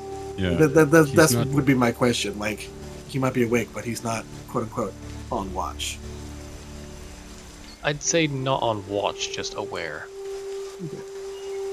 Like people are Standby? actively keeping an eye out and looking out, and then Angus is there for if shit goes down. 'Cause then if otherwise he'd be asleep and then he'd have to get up and do all this shit. Yep. Well, makes no, sense. I know. I'm just merely asking about because he wouldn't be making rolls. It would just Yeah, it's entirely I just would relying not on be his. doing perception checks. Yeah, it's just entirely It would be reliant on, like on his passives. passive. Yeah. There you go. Gotcha. Yeah, we could Wow. probably throw Sao in there so somebody's actually watching. I mean, Sal's there next to Liska, unless you want to switch. Let's get True with their enough. non-existent dark vision.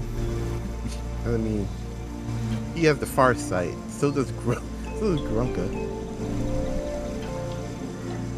All got he that has the good awareness. dark- So like, yeah, if Sal were to switch, she would need to switch with somebody with some modicum of vision. I mean, it's down to people. Keep it like this if we want to, but just opening the floor to I'm- people who want to switch and do interactions or be in certain times of day differently.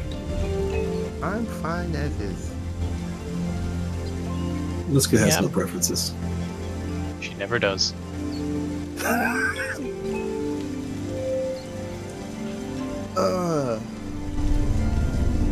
I guess that's that then. Seems like everyone's Alright. happy where they are. At least for the time being, that's gonna be what it is. Yeah, this is. I'll refer to this. If should something happen, But for the meantime, your watches go without much issue. Unless you have any roleplay you want to do, we can go ahead to the next morning.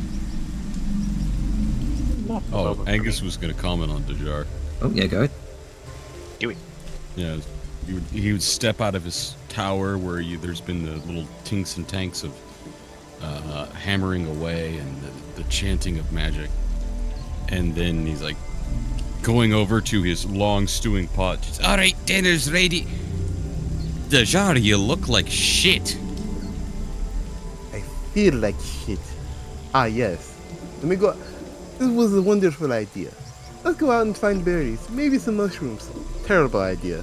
Horrible idea. I'm gonna attempt again with someone who's more is up their alley. I do headhunting. I find people. I don't find things. Well, no, that's also wrong. Whatever. He's just pissed. Oh, that's... Well, think of this. You found all the places not to go to find those things. So the day wasn't wasted. You're just more prepared for next time, eh? You look, wet and cold and disgusting. How about you have a hot bath? I'll go make some hot cocoa. That would be nice. He looks at herself. Right. President Tate. That's not a hot bath. Oh no, I'm just getting rid of the extra shit. The layer of grime. I appreciate you. There you go. And she's just gonna grab an extra thing of clothing, and I'm gonna be there for a while.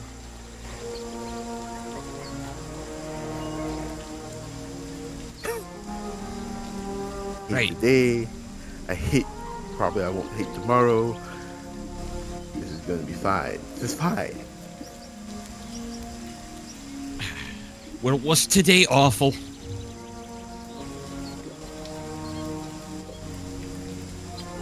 Considering just the little excursion I did, no, it wasn't. Terrible though. But it wasn't. There you go. So it was just an awful part.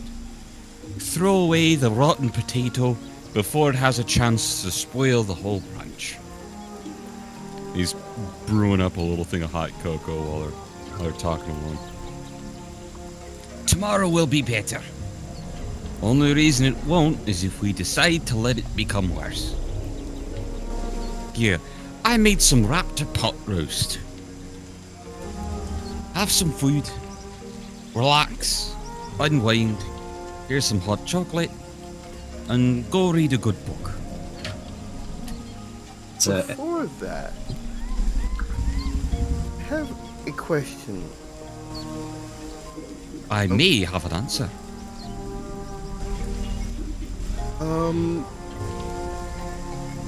Besides that thing you and Sal can do with someone's prematurely expired.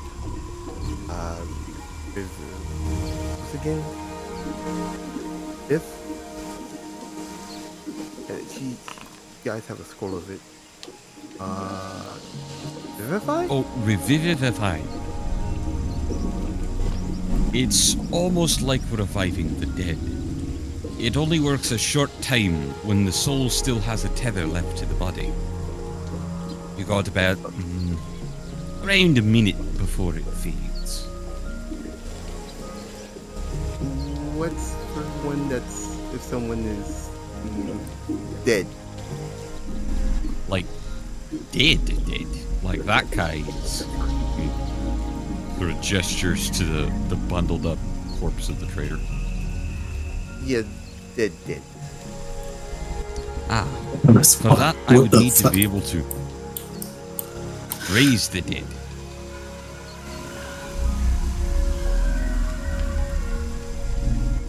But that only goes for around a week and a half, 10-ish days. Well, Okay, hypothetically, mind you,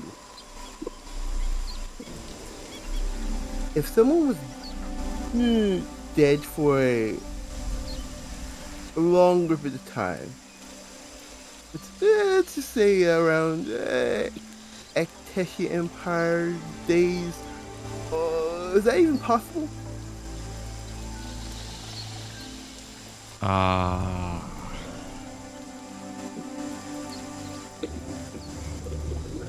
Do you mean like hundreds or thousands of years? Yes. I've been working on something, trying to understand ancient runes and spells that would work for maybe a century. But something beyond that would be a power where you'd have to start to plea for a god. If it's... The moment you say that, Jira is having a... He's not looking at the bowl of stew you handed. He has this look like... I know something, but...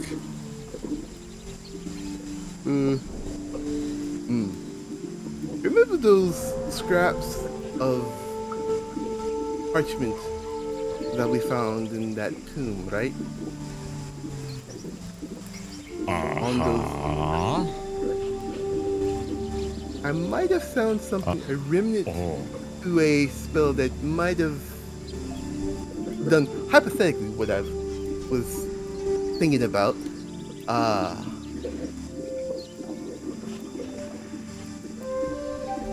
Spit it out, lass. Stop circling the stone. Fine. It's alright. Found a spell that brings back someone from longer than what you said was raised dead. Probably what you suggested, praying to a god.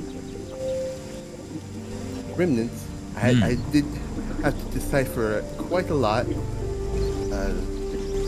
Nadine's script is really hard. Good thing I'm well versed in the arcane. I don't know that. Would you help translate it? Could I? And he kind of gets a little meek there. Study it with you? I mean, I like these kinds of spells, and it's up me alley, you know? Don't have to study. He just goes into a pack and gets a parchment. I've already translated as much as I could in basic terms so everyone else could understand it. Problem though is as I was studying the remnants of this scroll, the purpose of the original spell was twisted in not a good way. Oh, you didn't say. As if the bunch of sacrificed cultists didn't give you a clue. And he's got a cheeky grin on as he says this. Zara's face goes from nose and cheeky, your face goes serious. No, this is really, really bad. Oh, like actually bad.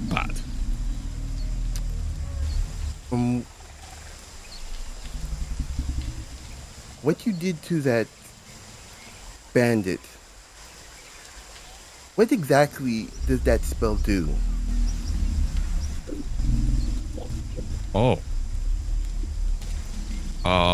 It's a powerful compulsion over one's very mind and soul. It's as if you were being given a quest that you had to partake. You have a compulsion to do something, and should you go against it, part of your soul is racked in agony against your body for defying a temporarily put purpose to its existence. It's not all-consuming. It's not that you have to, but if you go against that urge, it sunders a part of you that holds you to the mortal coil. Would you say it would make... Sorry to interrupt, but No, would please. you say it would make the target mind very agreeable and malleable? You think? Aye, yeah. You do seem quite charming. They would That be under an influence to do what you say. At least to you. well, that's what I found in the modifications to the spell of bringing back someone far from conventional means of, let's say, the raised dead, eons past. It also made the target very agreeable and malleable to whoever made scroll. Almost like a resurrection and subservience. Yep, but there was a caveat with bringing them back. They weren't alive.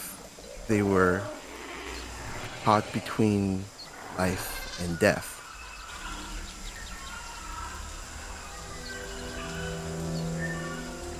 So he's not quite alive, he's not quite dead. Closer to being undead.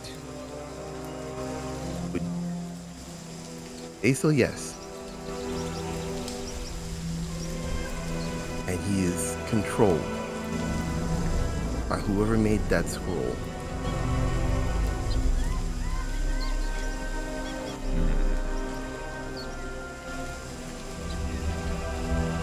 That's not good.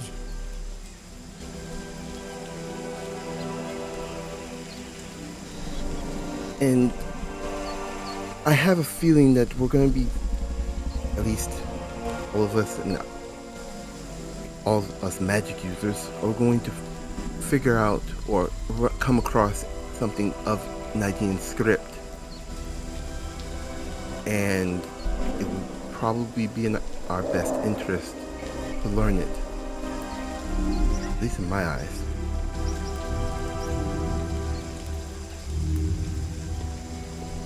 What better place to learn something in, well, a city, which we're going to.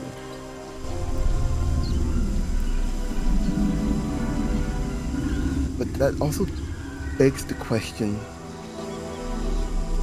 who is controlling Dragas? Why? What's his name? The Lich, I believe. This? Is that who you suggesting? The man from the sunken city. Oh, it's on the tip of my tongue.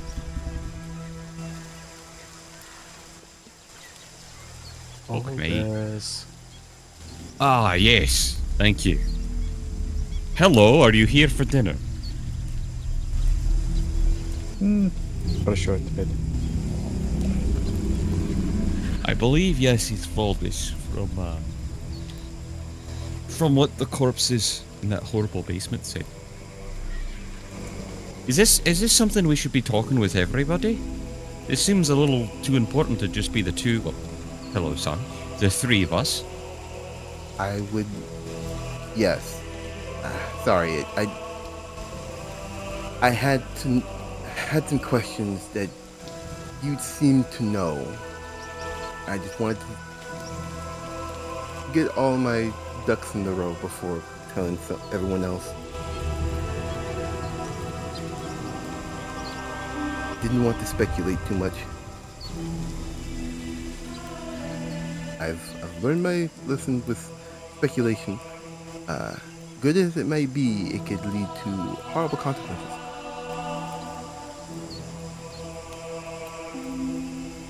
So, once everyone else comes to dinner, I will say it exactly as, but a lot shorter in the questions. That's okay. Alright, let's get the others' views on what you have to say. This doesn't seem like something should just be between us. Yep. All right. So everyone, I imagine, I guess for the sake of brevity, we could say everyone kind of gathers together for dinner in the evening around the campfire here.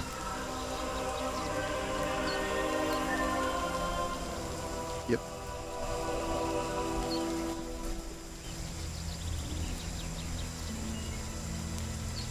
Ah.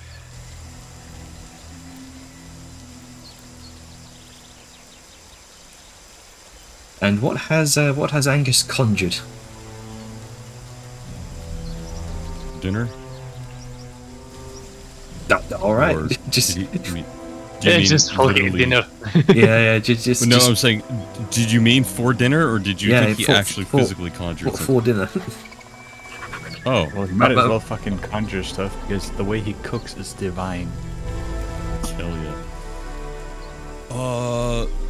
We are having raptor meat still attached to the bone, hammered out flat, covered in a tomato paste with bay leaf, plenty of butter in which it's fried after being breaded and crumbed to the side with some mushrooms, and for greens, a series of like not spicy bell peppers and a couple little spicy peppers in there mixed in just for fun, and some kind of leafy green picked from the surrounding flora that wouldn't be toxic and give you the shits. Yeah.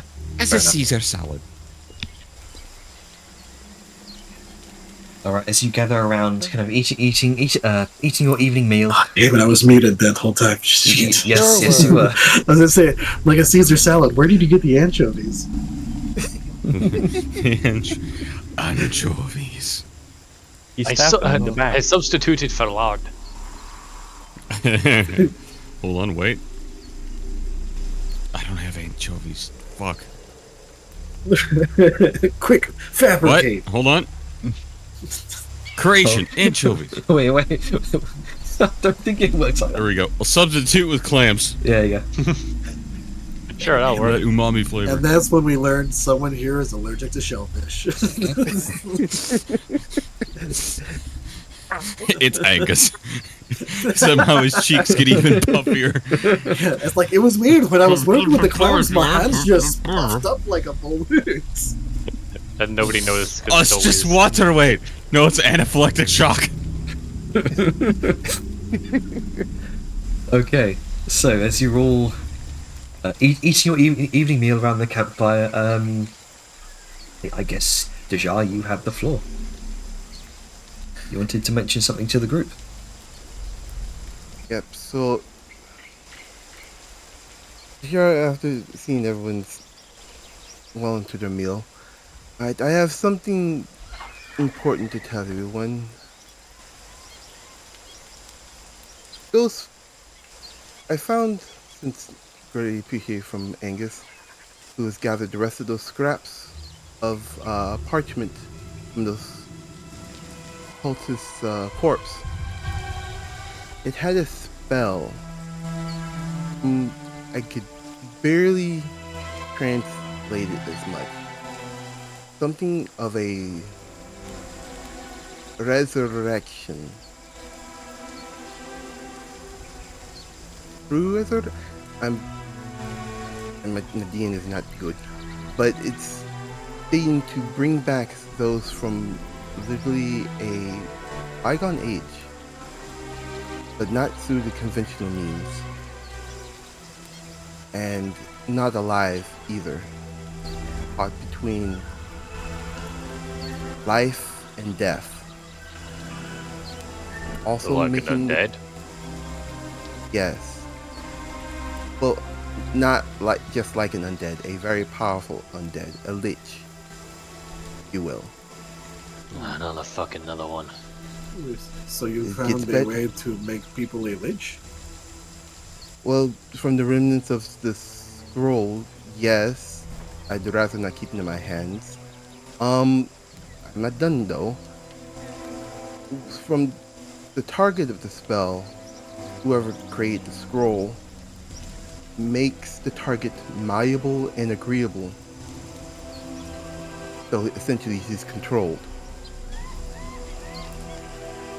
And from that alone, we just found a puppet being resurrected. And perhaps we know who the puppeteer is. I have my doubts, but a lot of the evidence seems to point to more a figure, Voldus. So it's less like we thought that they took the body and more like it's being controlled. Essentially, yes. So we may You have haven't- two problems to deal with and not just one. Is what I'm hearing. Yep. Well, shit. Can you get rid of the magic? I've seen you, Angus, and maybe This- Sal, like, do something to, like, get rid of magic on somebody. This type of magic is well beyond what I can dispel. From what I've talked with Angus, raising someone from the dead from that far gone is, by his words, akin to asking help from the gods. His words, not mine. I don't believe in guts, but continue. I should hope she should, because she's all shamanic. No, I know. I was just making fun. It's like his words, not mine. Yeah. Oh. So it's a malformed version of True Resurrection. I wrote in my notes. I must have been very tired and had a lot of coffee. I didn't remember that. But yeah. It is heavily twisted and modified to the point to where you got a corrupt version, and the state of the tomb was in shambles and rifts asunder. So there you go. That's what I found out. Well, at least we know whatever we do end up dealing with eventually. It's not going to be the only thing we have to worry about. So now not only we have a puppet lich, the one who's controlling the puppet lich, we have another lich far from Nioba, and we also have from my recent, well, not so recent escapades, a powerful vampire lady, Elizabeth. Oh yeah, we have a lot on our plates. This is gonna be fun. We haven't heard I or hear of that bitch for ages, so I'm just gonna pretend she doesn't exist until we gotta deal with her. Can't keep putting your head in the sand forever. Well, I know, but let's focus on the things that are currently a problem. Well, that's currently a problem, but it's way. They have no conventional ways of dealing with it. I'll admit. Until I can find a way to create a spell, hopefully in the future, to unravel that, my hands are tied. Well, let's do what we need to for now and figure out the rest when we can do more.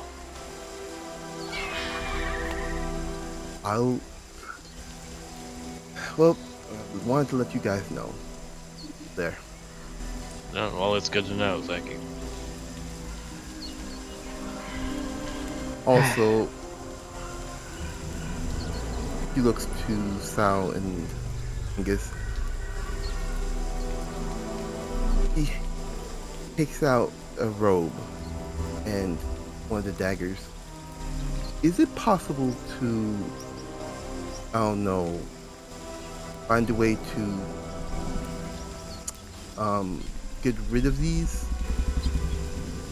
perhaps, or the ones that you have? Hey, Possibly. I could simply just break them down, disintegrate them. It'd be useful. I'd better learn how they work and how to combat them. And then they're rendered into nothingness, but I thought. He gives Angus one of the robes. I've been in contact with Ida, so I'm giving the rest of these away to her. And the remnants of the scroll. I do not feel comfortable with this in my possession. I did ask, is it possible for me to study that scroll as well? Because I'm curious how they did that, because that place had been abandoned thousands and thousands of years, and the most powerful spells that have even been told in legends can only bring someone back for 1, maybe 200 if you believe those stories. And this was done so much more. Yeah. I want to sort of figure out how, because, well, if we do and we're able to get rid of the evil funk on it, that would be a massive boon to society. I'm hesitant mostly to have that kind of power brought back into the world. See, now, I appreciate your idea, Angus. I will help you. But note, imagine evil clerics and other spellcasters of ilk having this type of power and then using it again in the same manner, bring about a same interesting result like we're dealing with right now. I understand that very well. This is an argument that was made a couple of weeks back. I have a question, and this is just, for my curiosity. Like, you say somebody comes back as a lich, and you make it sound like that does something. Like, what does being a lich do for you? Like, why is... Like, it sounds like you just bring someone back to life and then control them. You have a Do lich you want to tell them? I'll say it. Imagine a mage with any mage with the time and energy to not worry about life, but to extend and experiment with spells. Yes, we already know some of them have no moral scruples, but they have this mentality of, I've ascended beyond the mortal coil. I've attained what some would say divine status, or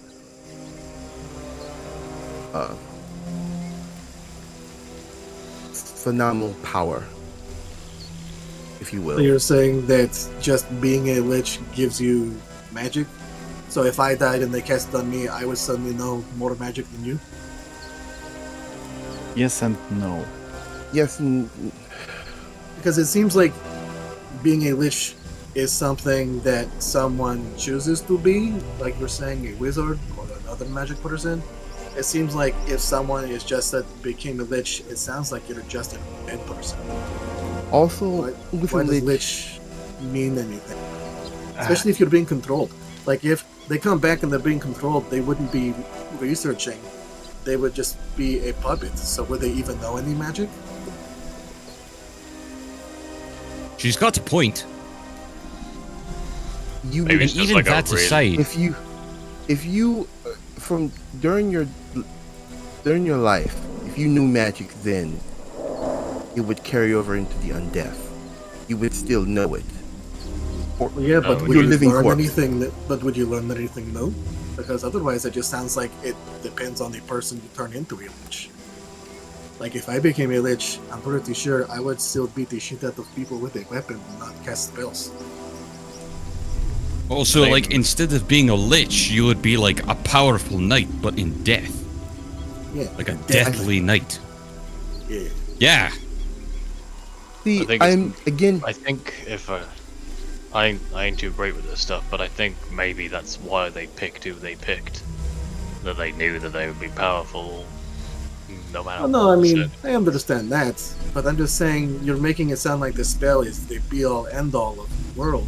Like it sounds like they just cast it on this very powerful individual. And there's like, is there anything else special about liches aside from the ones that want to be liches can cast magic? He holds up a finger and then goes into her bag and brings out what looks like a necklace. Liches have something that tethers their soul away from their body, essentially outside the body. Like it looks developed. Remember that thing you made for Mortifact? Yes. Essentially, Oh, every you lich said has. the name. Yep. You sure did, buddy. That's why I'm reaching for my wisdom save. Sure, Okay, I'm fine. Liska sees Vellum start like. Yeah, he the just name. tenses Liska picks up a up. rock and throws it at Vellum. It's like, stop being a pussy. Continue the job. Every lich Holy shit. has one of these. I don't. You did bring up a good point with this, but yeah, every lich has one of these. It keeps their soul from, let's say, someone like you destroyed their body, they could pretty much come back as long as their phylactery is hidden away and safeguarded. Oh, so does this big spell that you're talking about create one of those as well? Again, I prefaced this. I didn't. I'm not good with Nidean script. It was hard enough to translate, so I may have not got May I all of come it. with a proposition? Oh, do you have it on you Sure. right now? What? The thing that you were looking at, do you have it on you? I can You read hold up the. Nabidibidian. It's. I have the scraps here. And he takes out a golden case, scroll case, with the scraps in it, and hands it to Liska. They They're look, very fragile, so yes, they look So incredibly you let fragile. Liska read it and study it, but not me. I said we'll do it later. He, oh my! Liska's going to like idly tap the tiara that she's wearing, or like the metal band on her forehead. Cast comprehend languages on Comprehend herself. and languages. she's gonna read the All right. So Niobe.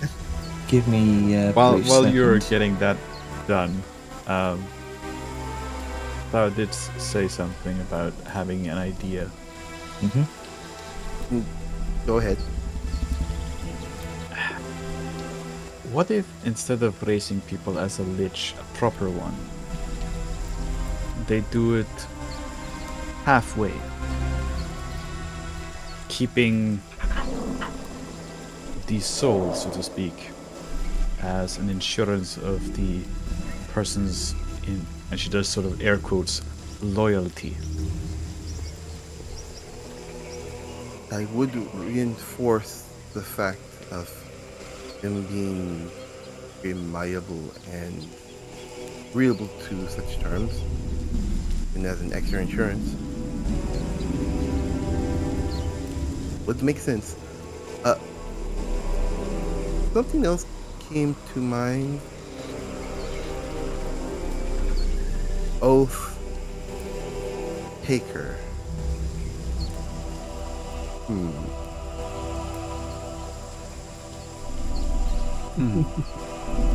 Let's see how I make this roll. And reading. Not terrible. Are you have to?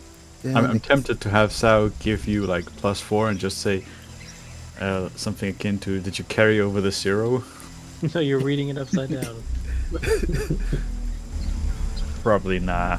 As much as I would want to, I can't. I mean, we're about the long rest. I mean, And, for one, I and can't. your read the ability is script. definitely a meta ability. Yeah, but the problem is justifiably so. I kind of can't because I can't read the script, and you're not talking out loud. It has to be justified, is the thing. Like, there has to be reasonable ways she can interject or apply additional information. If you want to, But yeah, if you want to flash your genius, let's go. Feel free. That's what it's there. Because the ability itself doesn't mention any of the requirements y'all just That's said. what it's there for. Oh, okay. I thought that's how it worked. No, it just says you. What is it? You Yeah. Or have Actually, a wait, no, +4 what am I then. thinking? Oh no, I was looking to expertise. And the flavor text. You gain the ability to come up with switching pressure. When you or another creature can see, makes an ability check or saving throw. So All maybe right. it does. It depends. I'm willing But to no, give it's still it a- 15. Still 15, and so you don't want to add the +4 to that? I mean, I wanna, but do you wanna let me? That's the question. He's asking. It sounds like he's okay with letting it happen. I'm okay with letting it. It's literally a meta skill. Yeah. Happen. Okay. If the DM So- is asking if you want to, they are okay with it. Let's see. What other information do you glean from that?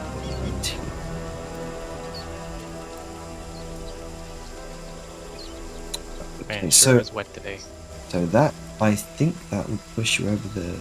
Yeah, that you'd probably be able to get everything there. Sweet. So you kind of look at this this scroll for a moment. You kind of struggle to comprehend the strange arcane sigils written upon it. But Cal kind of looks over your shoulder a bit, and points to a few of the sigils. Briefly notes their purpose, and then suddenly, very unusual for Liski. You managed to connect some of the dots, like learning your first pieces of code. The first pieces of coding language in a way.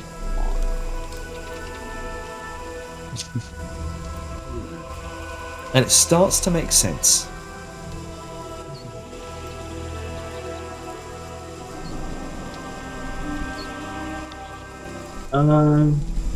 So yeah, she's gonna read it over. She's gonna kind of look at it, kind of nervous, like, okay. There are a lot of words that I understand, comprehend, but don't comprehend. Here, you see it extends the temporal window in which one can summon the individual back. The clutches of death, beyond the reach of conventional magic. Oh, grave cost. There's a grave cost. Those brought back from the brink of oblivion do not come back to life. Instead, they are condemned to be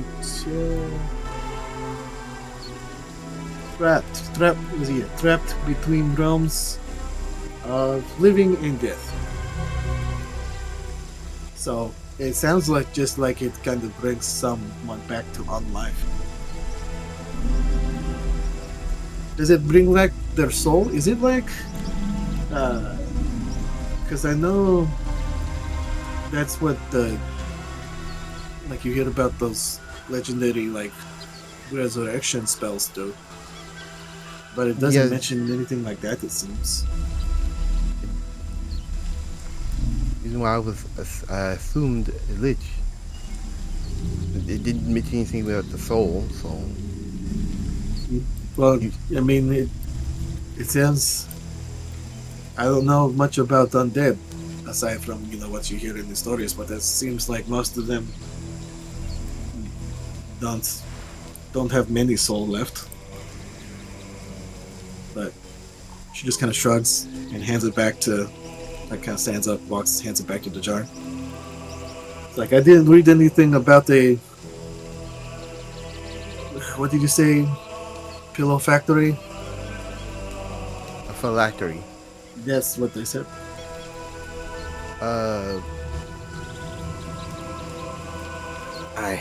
Again, what you got is as much as I got.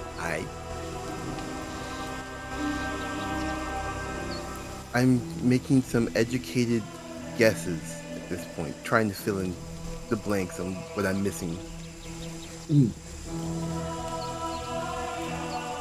Whoever made the script was well prepared for whatever to happen.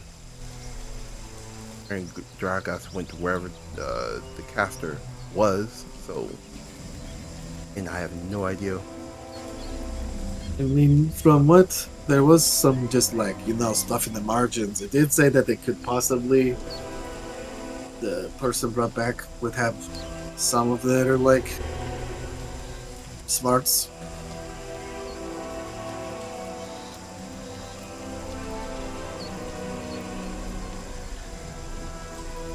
So, I don't know about lichies in pill factories, but it was for just say Just say soul vessel. I was going to say soul jar, but I mean that works too. I don't want to be mean to you, Liska, but calling it a pillow factory is so far removed from what it actually is. It's funny. What do you mean? Sure. What's a factory?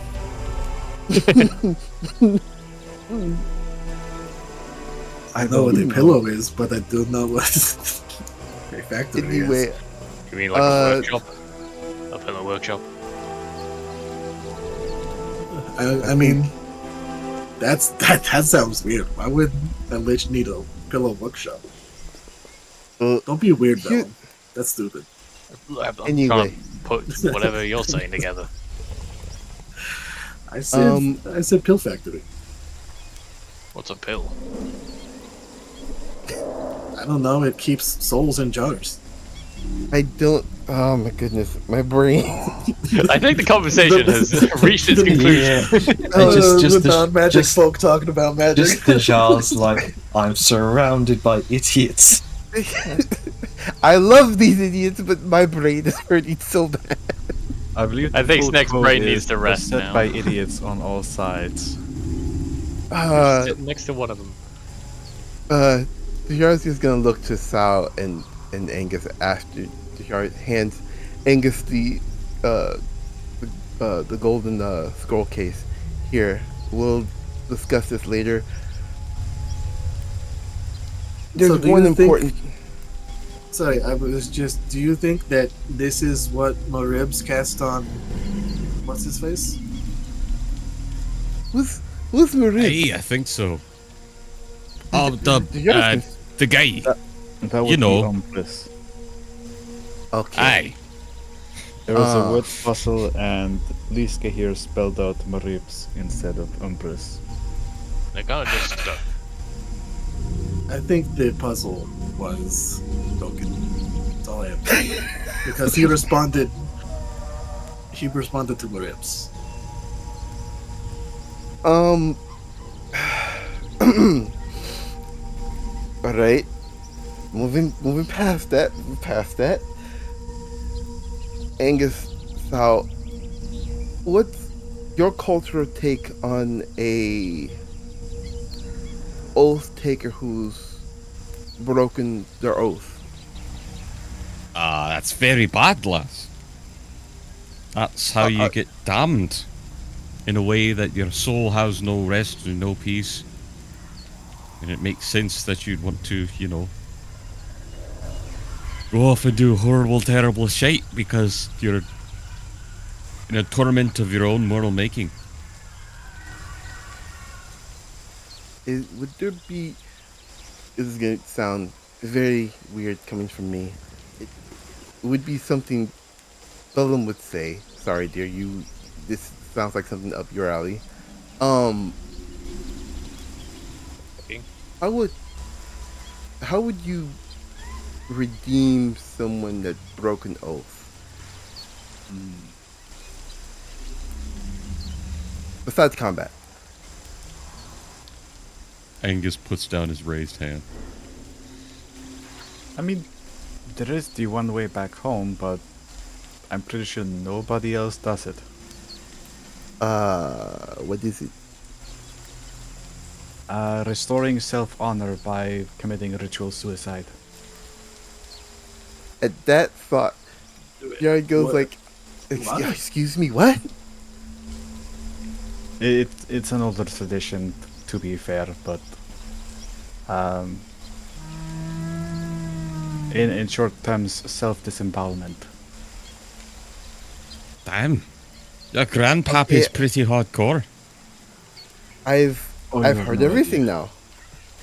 It seems strange. We just like if you did I don't think something he'll that's, do that.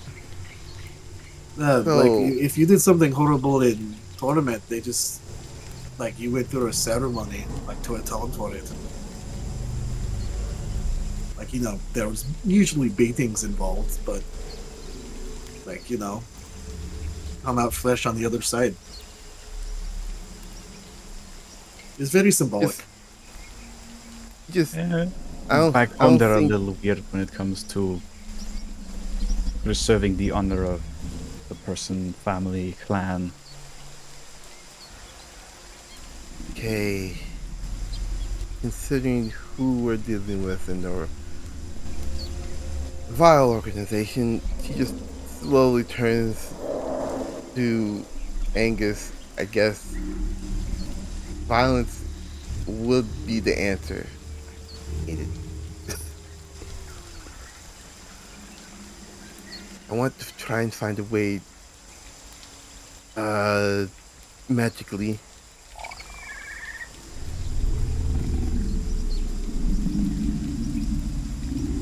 So you're looking to redeem someone, atone for sins. Thank you, Abel. I can't believe you were the one that even. Because the broadcast didn't ask for this. He was picked. That's like going up to someone's grave and just digging them up. I'm like, yes, you're perfect for this. Just randomly.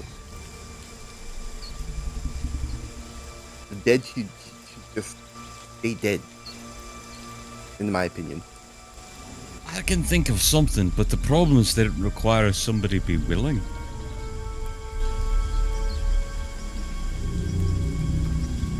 Again, this was said earlier, unless I can make a spell to break whatever hold is on Darkcast, my hands are tied, but I will continue to think on this though.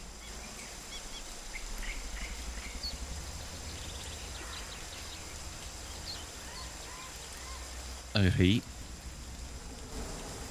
But there's the gold case, golden scroll case, Angus, so you can have a look at it and I can help you study it.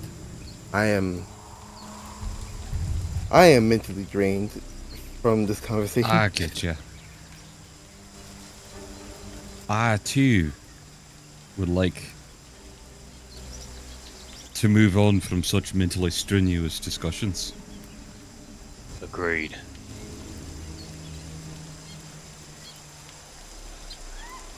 Anyway, that aside, I've started making progress on your glaive. As he looks to Liska. Oh. Getting magic runes ready. I haven't slept in a week. I've started making progress on your glaive. I'm getting the magic runes. The fuck? It starts looping. I'm making progress on you. Casually. Like, are you sure you're okay? Like, no sleep? I'm doing great. Hmm. About what time is it? I'll say it's getting towards that time. Almost 10 o'clock in the evening. You Great. just look at the top left. Ah, yes. Low time. Nice. Angus falls asleep. Well, there we go. Okay. And then suddenly, and his gorget glows and he pops back awake. Ah! The runes are coming along nicely. It shouldn't be, but maybe 7 weeks. I could- This kid, I could this kid just pause kind of looks reading on my in, books like, at night, Slight confusion. make it and a horror. 3.5. Just, Is Angus okay? no, I I do not think- think he is. I don't think Angus, so. just go, just sleep. I think he's hit number. Count with the fingers.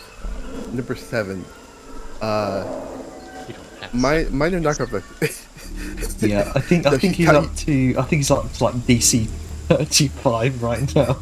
Jesus fuck. Yeah, it was 30.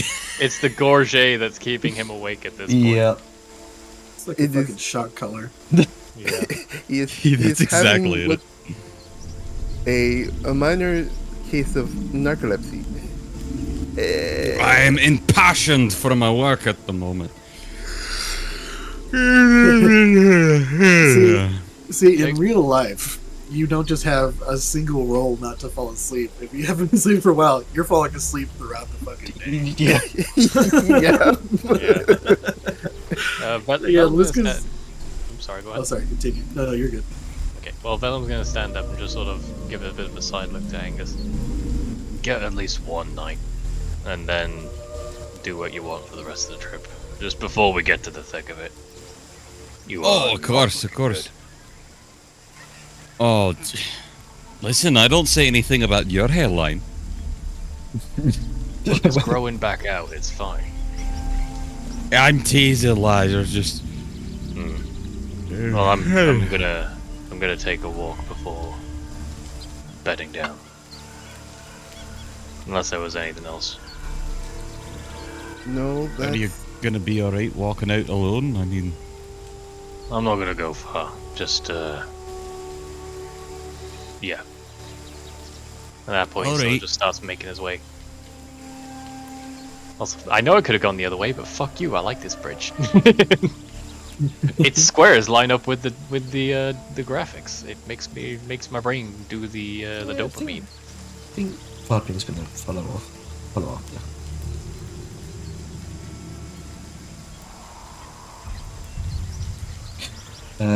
Right. But assume walk because I'm not moving myself all the way Yeah, around yeah, the yeah. map just because. Okay. Yep. Good. Continue on.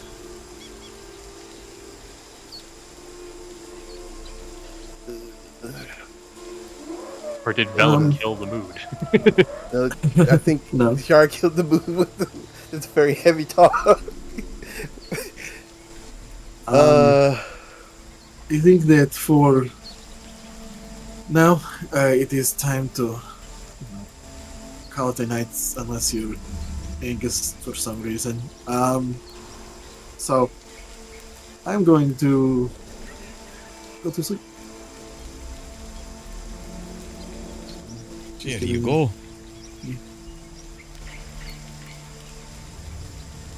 And you guys can call it early. I am absolutely mentally exhausted. Well, sucks to be you. You're first up for watch.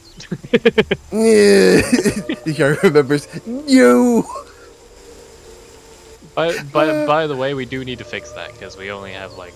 I mean, I guess we have Angus, but he's not watching technically. Vadmia's technically there, but she'd be by herself technically for the last slot. So like, Yeah, we've had her do it before. She just sits on top of the tower.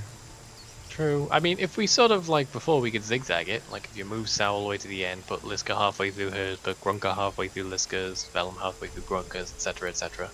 That should space it out enough with enough people awake Well- at any given time. Well, we could just have it as it is. I'd probably move Liska. I'd probably move Liska's watch at the end, and then yeah, so she can have 6 hours and then wake up that bit, and then yeah, Dajar, Angus can, because I guess Talali is gonna do her own thing. She's been shanghaied into watching. I think it's more the fact that she exists at that time and we work around it. I mean, so does Angus. But yeah, so you can easily have 6 hours, and if Vadmia, I mean, Talali can do it, Vanby can do it.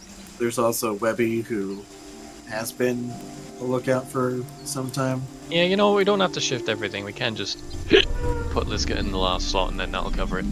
Alright, cool. My brain has been so rotted lately that every time I hear somebody say has been, I want to auto-complete it with hotel. Cringe.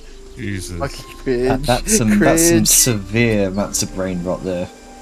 It's not even brain Jesus rot. Christ. It's just You've been binging it, haven't you? It's a good show. no. It's very catchy. The music's very catchy. It's got a pacing issue, but it's good all around. Alright, so as you set up your watches for the evening, you'll retire at some point. Sleep. Day comes without issue. Hooray! That's all. So, you do a bit of crafting in the morning. We can probably solve that after the game. But for the meantime, bit of a decision. Map of Tensi. Here we go.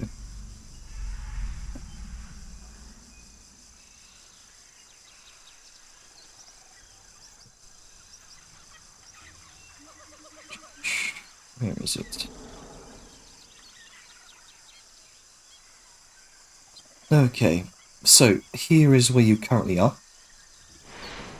You made it into the Tanzin Wilds proper.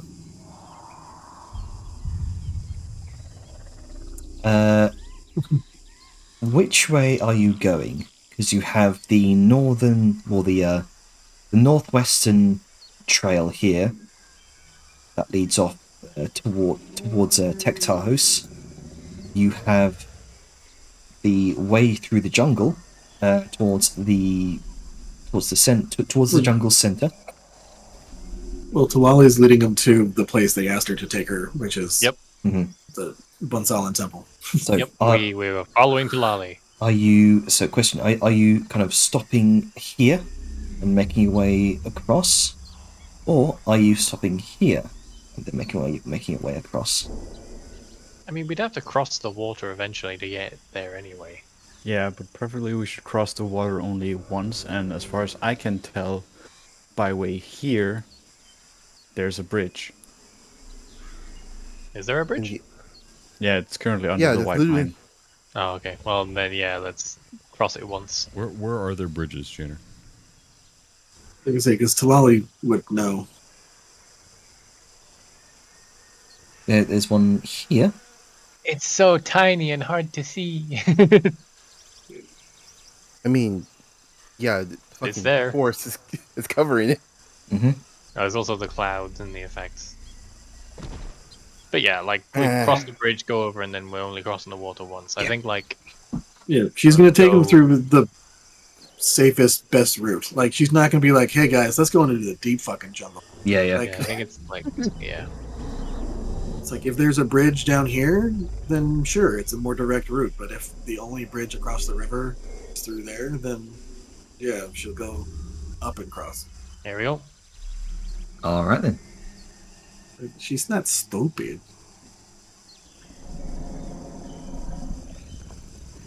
So back onto the open road. On the road again. Everything's Man, fine. Early morning. Angus having a rave party. Oh boy, rocks! Tiny stone. Just comes back carrying armfuls of rocks. It's like, Vellum, I have something to help you. Boom. Yeah. To be Gathering the rocks she's gonna throw at him every time he starts to get in a PTSD flashback. It's like, look, Vellum, Wow. this one is the size of your fist. No, she wouldn't bring rocks back. It's Okay. just the gathering thing being fucking weird. I tried looking while on the cart. I Well, still do not you're learning see- Draconic. Focus. Vellum, like, she's looking off into the side and then just snaps the thing like, hey, come on. And this is, and just so Get it's your vowels right. noted, this is happening in the first part of the day where people are Oh yeah, I assume. like doing their crafting for the 4 hours. So if Dajar is occupied, then she probably wouldn't be able to. Yeah, that's fair. So We'll also say, if all she can find is rocks, she's not gonna bring it back. So yeah, you can go and delete those from your inventory then. Just drop them down. guys, I found some rocks. How's the rocks? Rocks! So, the morning sun filters through the dense canopy of the Tanzan wilds, casting dappled shadows on the forest floor. The air is thick with humidity, and the vibrant sounds of the jungle, kind of chirping insects, distant bird calls, and the rustling of unseen creatures create this vibrant tapestry of life. As you navigate the road, the foliage is lush and vibrant with a myriad of exotic plants and flowers, adding sort of these dappled splashes of colour as you travel. And you do encounter sort of various wildlife, kind of brightly coloured birds flit through the trees, calls echoing through the forest. A family of small raptor-like creatures, each about the size of a chicken. Scraps, as you know them, Talali. They're often called in urban settings. They kind of flee from the underbrush as the rumble of the tank approaches. The midday sun climbs higher. Temperature rises. The jungle becomes oppressively hot. The air is thick and heavy, making each step feel more laborious. Beads of sweat forming on your skin, especially you in the tank, Angus. It's a shirtless kind of day. Oh yeah. You do manage to come across several small streams, clear waters providing a brief kind of 10 or so odd minute refreshing respite from the heat. And in the afternoon, the jungle canopy thickens, blocking out most of the sunlight. The light that does filter through is dim and dappled, casting these eerie shadows that dance with the movement. The air is, thankfully, mercifully cooler here as well. And let me actually move it over to the next day. Oh. One second.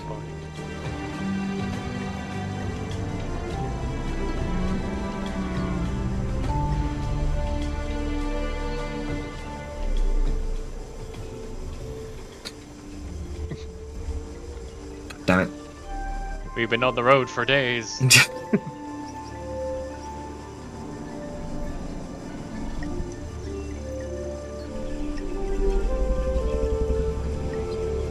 So, Tanner, just so you know, the gathering things don't refresh whenever days get changed. God damn it. Problems for later. Yeah. Sorry, continue.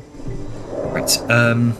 Eventually, you do come across a A narrow pathway lined with broken columns and the remnants of ancient walls. Most moss and vines cover these structures, but their deliberate placement and craftsmanship are still evident. And as the sun begins to set, you find yourselves approaching a small clearing by the side of the road. The air grows cooler, the oppressive heat of the day gives way to a more comfortable temperature. And you find yourselves standing near a roadside shrine of sorts. It's marked by a large circle of standing stones. Each one standing about 15 feet tall and weathered by time. The stones form this perfect circle around a central fire pit. Its blackened stones and lingering ashes suggest it's been used frequently by travellers seeking rest and solace.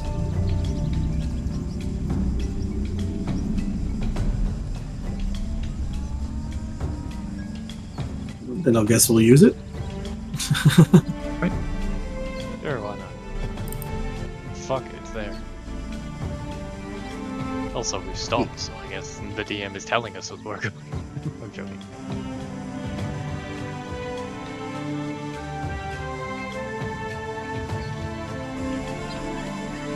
Oh, jeez. Oh, Rocks. oh, this is nice. Glowing rocks. Those are bone piles. That's an altar. This is the Nah, this is not altered. This is the funscape. Oh, it's just a comfy stone bed. Why don't you lay on it while I grab this knife? As one does. Terrible. Yes, you can see the stones are adorned with intricate carvings, each telling a story of life and death. Skulls, flowers, and serpents are sort of interwoven with vines and patterns. The details kind of illuminated by a soft, ethereal glow that seems to emanate from the stone itself. You can also see gold accents and embedded small gemstones in the skull carvings that hint at some sort of deeper significance here.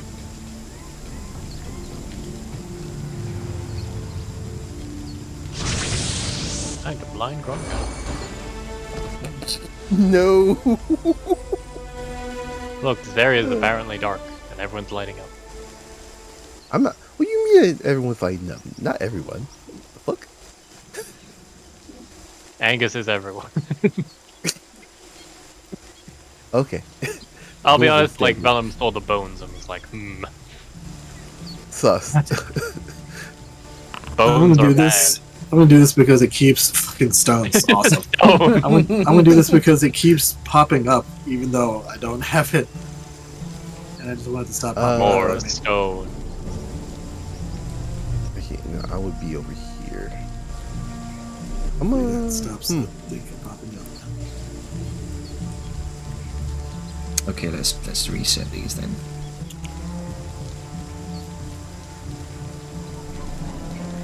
Crazy. So crazy.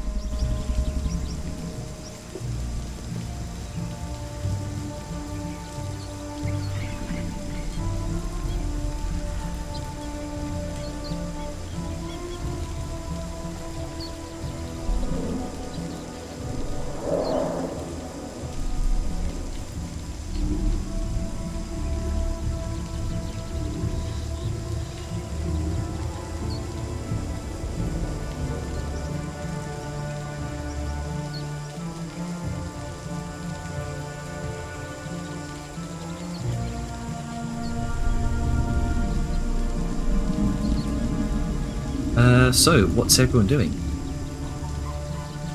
The yard coming up to here, and going to look over this. What's causing the glow?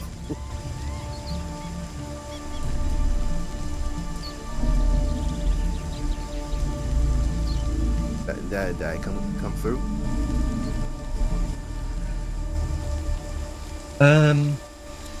Trying to investigate the glow from the stones. Yes. Okay, go ahead and make an Arcana check. Important question: is this fire? This is these are indeed. 22. This is blue fire. Yes. Son of a 20 bitch. Okay, hang on. Liska throws a rock. She has many. She has been picking up boulders the entire time. Sal's just gonna grab Willem by the shoulder, pull him around, and just look him straight in the eyes and just go, "You are not there anymore. You are here." You sort of I'm fine. tense up for a And moment. plus 4 that, well, Oh no, I already succeeded. Okay, You're there you go. fine. still. Like literally, like he seems more put together than he has been before when Sal does that. Like there is a steeliness to his gaze. I'm fine. I'll be alright, Sal. It's fine. Arcana 22. So the glow itself, you can see it is emanating from the stones. It's might be some sort of enchantment on them. You can see various figures kind of carved into them. One common figure in particular, kind of carved in stylistic fashion, kind of squatting on a throne, stands out a tall, imposing figure with a skull for a head, adorned with feathers and jewellery. Other symbols carved into the stones include depictions of serpents, owls, and canes of bone. There is definitely a lingering enchantment upon these standing stones.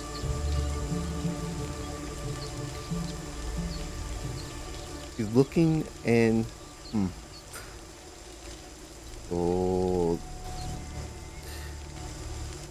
Banzala worship, I suppose.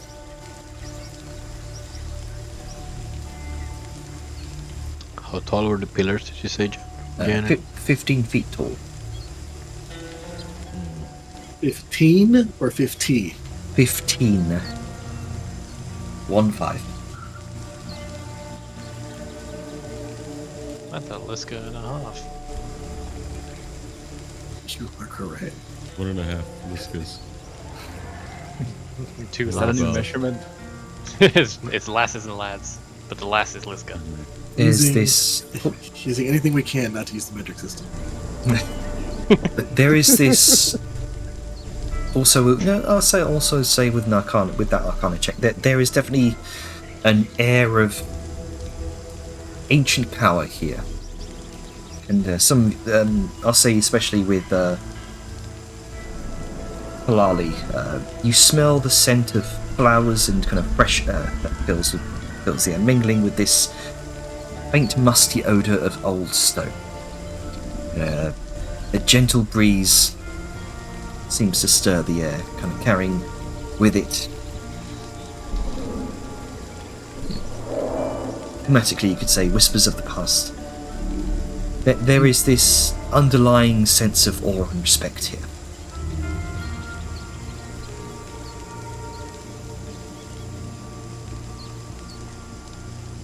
Yeah, Bilali just seems very chill and relaxed.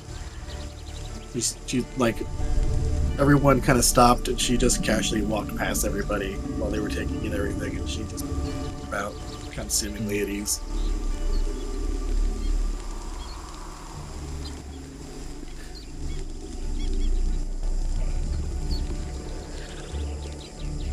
All right, in we go. Char is very intrigued. As you get closer to what appears to be an altar here, you can see that there's various offerings that are placed with reverence around this shrine. Small trinkets, coins, handmade tokens. Some of these items are adorned with symbols of death and passage. Like miniature skulls, feathers, bones.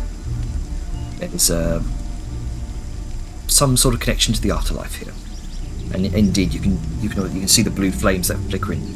Small braziers set about the shrine, casting this eerie but strangely peaceful light.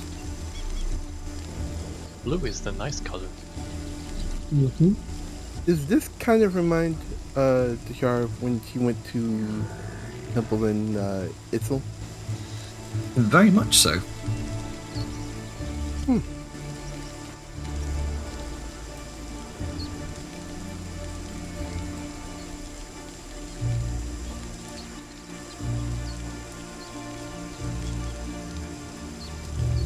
So, what are you doing?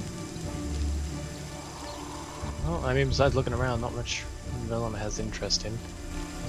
Well, okay, let's look at the altar with Snick.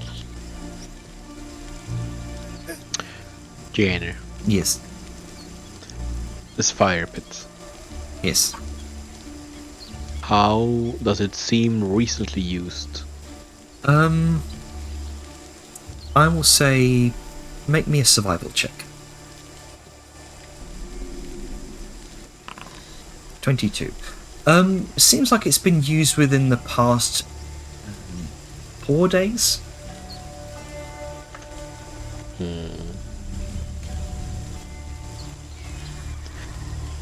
4 days, huh? 4 entire days. Let's see. On the altar, the three of you kind of surrounding it, you see centered on the very center, resting upon a pile of orange petals, surrounded by black candles, and two bowls filled with a sort of white powdery substance. You can see a carved, an ornately carved skull. These deep ornamental runes inlaid with this sort of golden filigree, and you can see around its head is this wreath of brightly coloured flowers. You can also see hair still clings to it, wiry white hair. And right in front of it is a gnarled wooden step.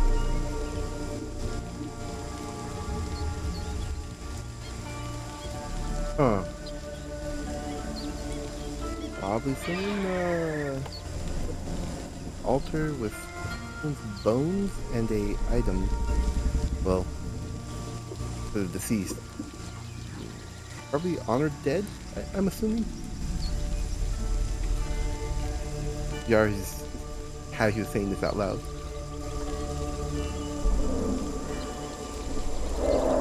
Well, I'm not sure on the candles.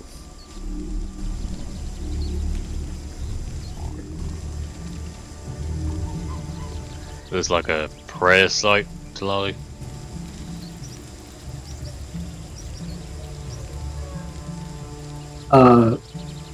She finishes saying what she did and just kind of like looks up. It's like, yes, this is one of the safe ways. This is a site to Vanzala and his worshippers. It for those on a pilgrimage to the temple, these are safe ways to rest and not have to worry about the dangers and trials of the forest and jungle around you. As long as you don't mind sleeping around bones. Why would you? Vellum goes to respond, but then guess it's different. These are all the bones of our people, here to help protect the travelers. They've offered up their souls as shields and protection. It's one of the greatest things you can do in this land of ours.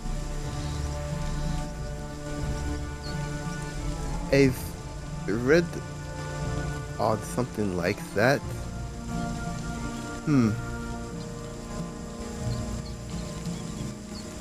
In the trade tongue, it's called soulbound. That's the word. Sometimes you might see the greater ones walking about, shiny mausoleums.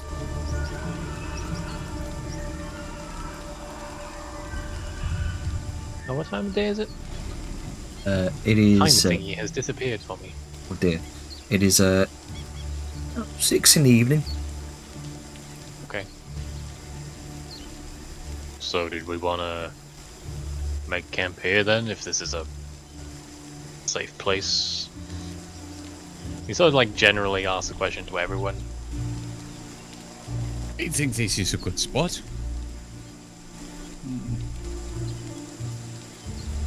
As long as we leave this place undisturbed, we should be fine. Oh yeah. Respectful and all.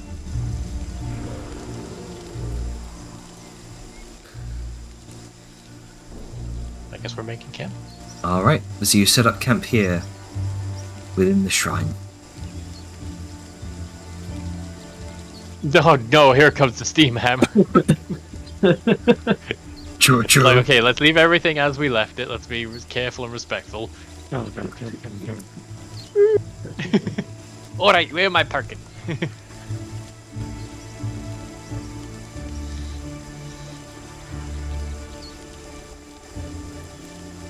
we Oh, we go. brought logs.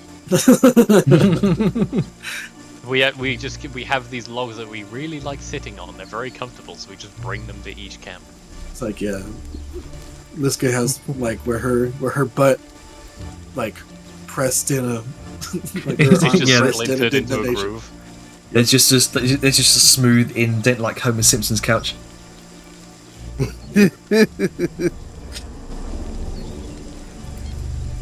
So as you set up camp for the night here, it's odd. Those of you kind of lingering near the altar feel this. You feel this strange sort of ethereal wind that's been ever present ever since Talali kind of touched the skull and uttered something in her native language.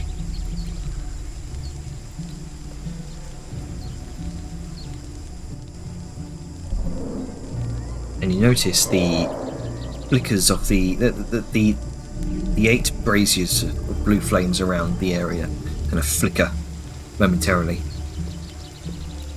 And as you're deep into your 4-hour setup here, some of you doing your crafting, others about to head out gathering. There's this soft, warm light that begins to emanate from the center of the circle, just above the campfire.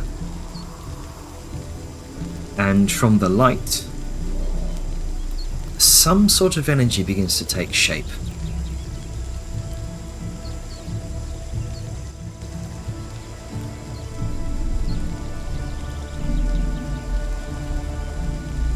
Just a random question. Why the fuck is the wagon where it is and I'm inside it? What? Hey, don't. Well, you got run over clearly. I don't know why the wagon's there specifically. Well, let's go ahead and take it out here then. There you go. There we go. Reverse it in, and then we got a. Back that ass up. Yeah, like the door is on the inside, and then it's one less angle for potential intruders to come in. Yeah. The strategery of placement of vehicles. So this energy begins to take shape within the very center of the shrine, right above the campfire, where most of you have begun to set up for your evening meal here.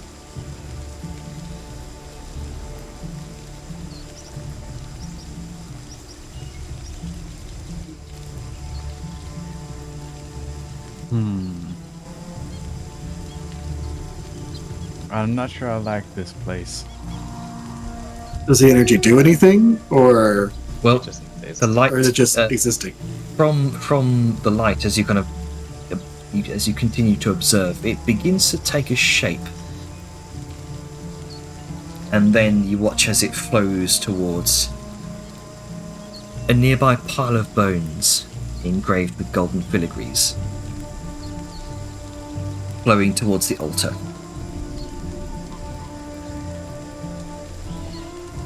And the bones themselves begin to tremble and rise, assembling into the form of a skeleton.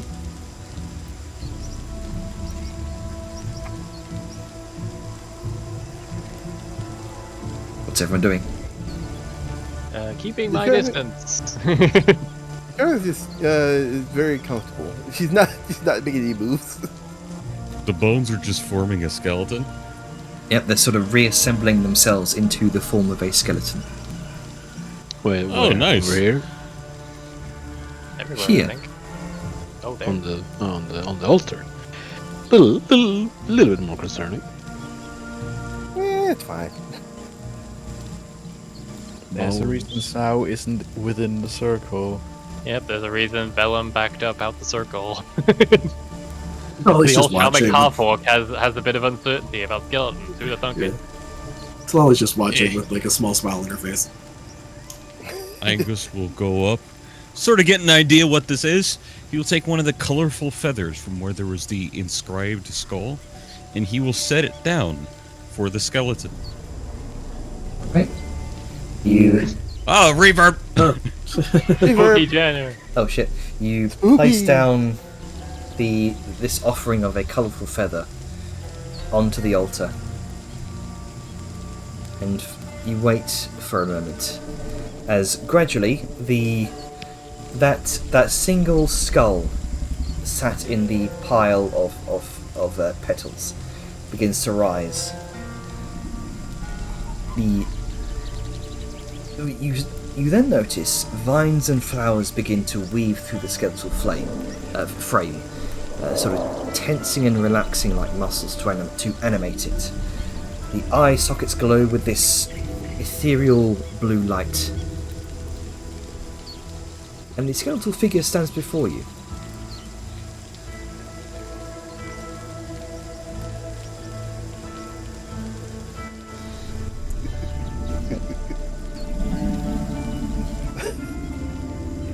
Impending spook incoming.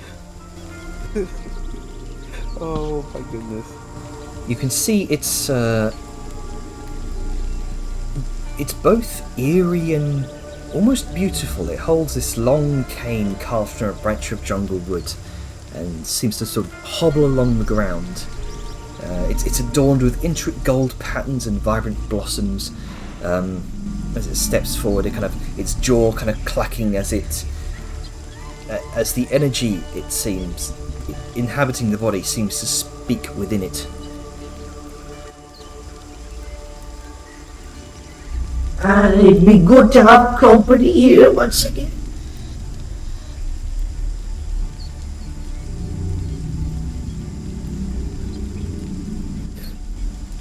I was Angus- just looking to Talali. Angus is essentially just he has the biggest fucking like smile that's basically like a pog face as he looks over to Talali, just like You have spirit guardians too! Well, it just has a big smile on her face as well.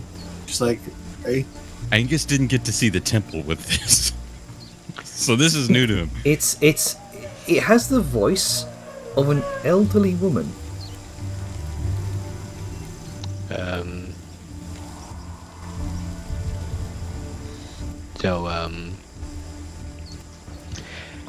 I might not be a proper doctor, but I don't think bones are supposed to do that. Drunken. No, this is something that's happens in the culture. nah, she be a sort of bounds, a guardian for the generations that come after. Grandmom. You're welcome to stay here for as long as I need. This shrine be blessed by the spirits. Look at all the bones around. Okay. As long as I be within its bounds, you're under my protection. No harm come to you here. Grook again looks at all the bones around.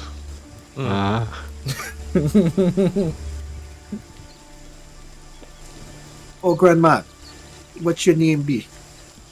Oh, my name is Zilonin. I'll stick that in the party chat there.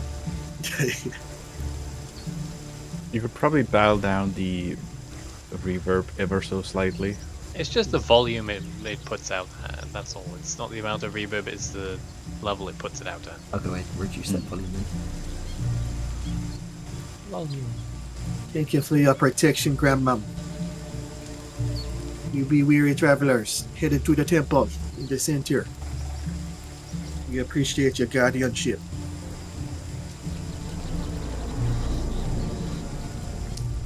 What is the condition of her little stone altar?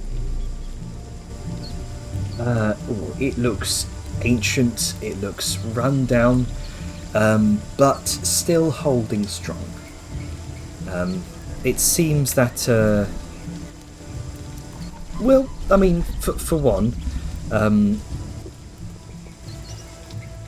as you kind of look around, you notice the atmosphere within the circle of standing stones feels markedly different from the rest of the jungle. The oppressive humidity, the sense of danger has been replaced by a certain tranquility. The air is cooler, the sounds of the jungle are muffled. The energy moves gracefully within the skeletal form, animated by the vines and flowers that kind of weave through her bones. She hobbles towards the fire, kind of sits on the edge of the log with a distinct clack.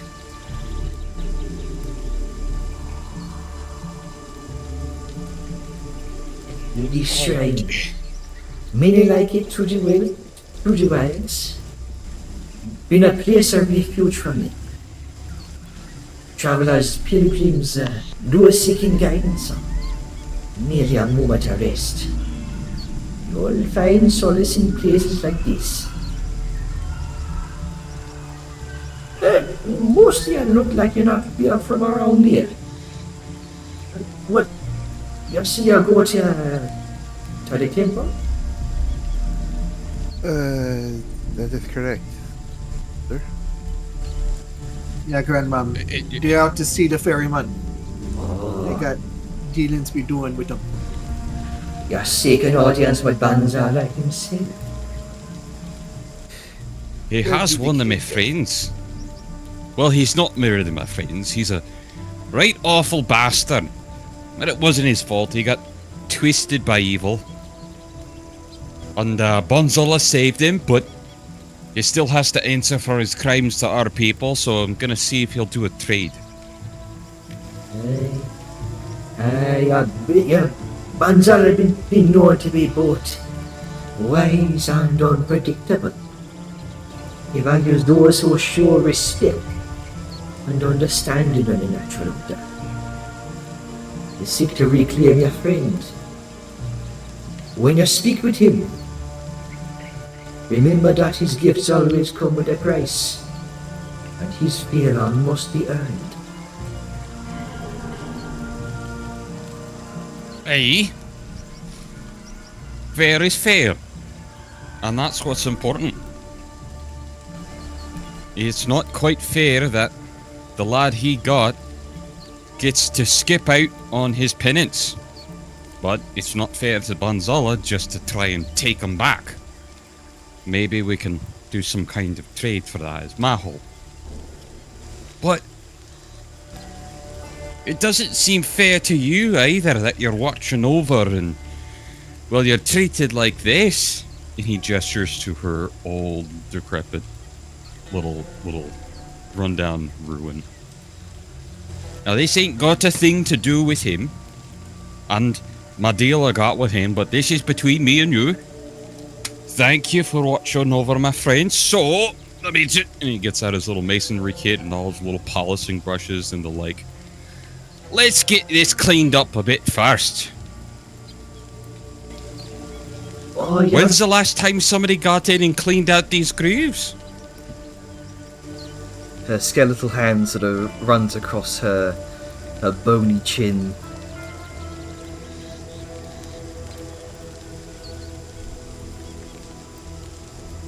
And there's this long moment as she kind of thinks about how long it might have been.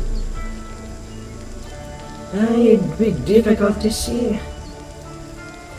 Time flows differently, but also no longer be among the realm of the living. It feels both like an eternity and just a moment ago. And she kind of turns towards Utalali, clearly the only native-born Tojan of the group. She kind of asks her, Tell me, who be the current emperor or empress of the dynasty? Well, I actually have to check my notes for that. it is Emperor Tachan. Yeah. Well, I will also double check. Yeah.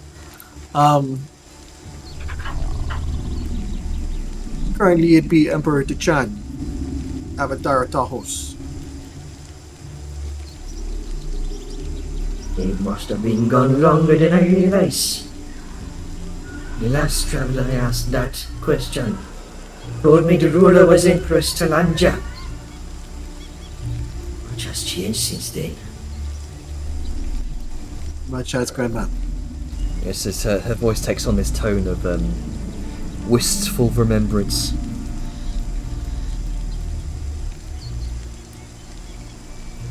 Speaks up. How ago was that ruler? He asked Talali.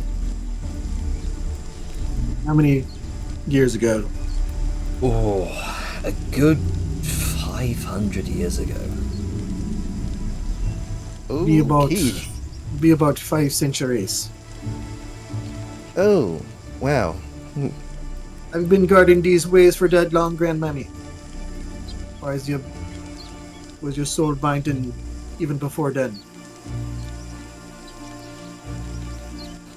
I've been bound to this place for quite a while. About, and like I said, time before differently but it's all bound.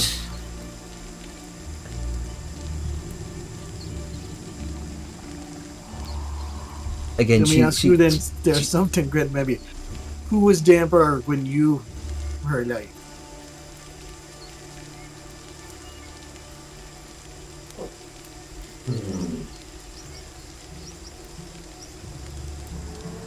That'd be Emperor Tavasha. He'd be a bold fella. A bit too overconfident for his boots. They always seem to be part and parcel of being an emperor. I've been bound to this place for a while. Beacon of safety for travelers and place of reference for those who honor the spirits. Those who remain here after death. Continue my vigil and protect those who seek refuge within these stones.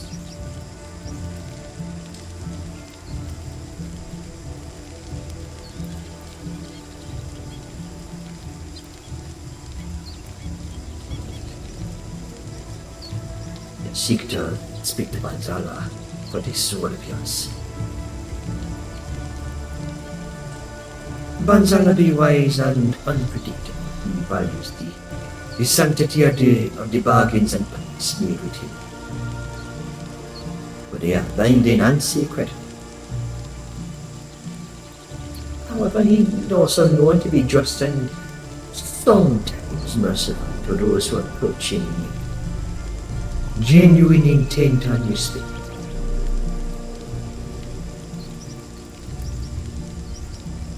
And she kind of pauses her. The glowing eye sockets locked on to each of you with an intensity that conveys a sense of gravity. When you stand before Banzala, remember to present your case with honesty and humility. Explain the circumstances of the bargain and the reasons you victory claimed this soul. Banzala can read the eternity of one's history through their soul, and he will know if your intentions be pure.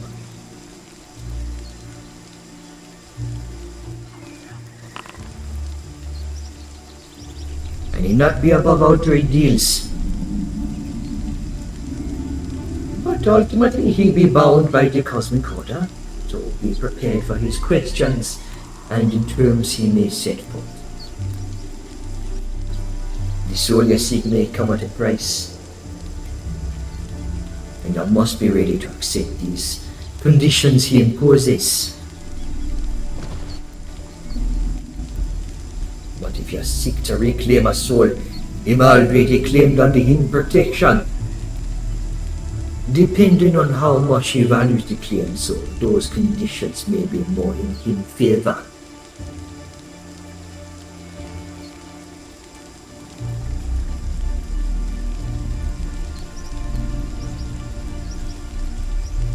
And looks to the rest of your group expectantly.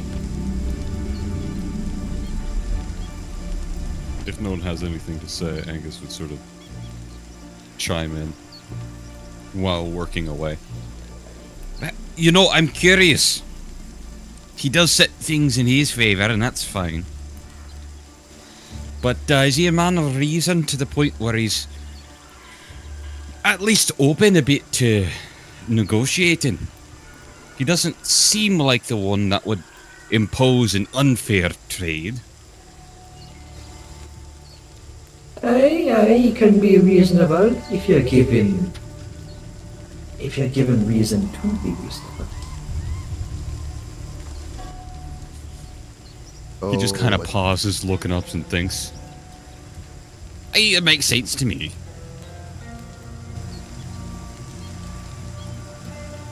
If you try deceiving him, you know, and he might alter the deal. Oh, so to be kind, basically.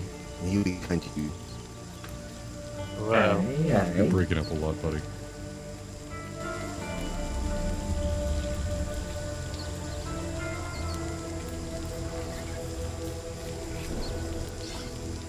Also, something else to think about when dealing with Banzalo. What he views as fear might not be what you view as fear. Keep that in mind. I don't understand. What don't you understand? What do you mean, what he views as fear? I feel like that's kind of obvious. You come in wanting something that might have a huge emotional attachment, but might be worth in total. You know, as an example, Oh! 5 gold. Fear! I thought you said fear, like he's feeding off my fear. No, I'm sorry, it's just... No, if... I get you now. I get you need taps to the head. It's straight talk. Absolutely. It's straight talk. It's straight It's- talk. It sucks. So, where y'all be from? You're not from around here. At least most of you. And you see the one of the lights of the eyes kind of flicker out and flicker back on in Talali's direction. He just winked. Winks and skeleton. I love this.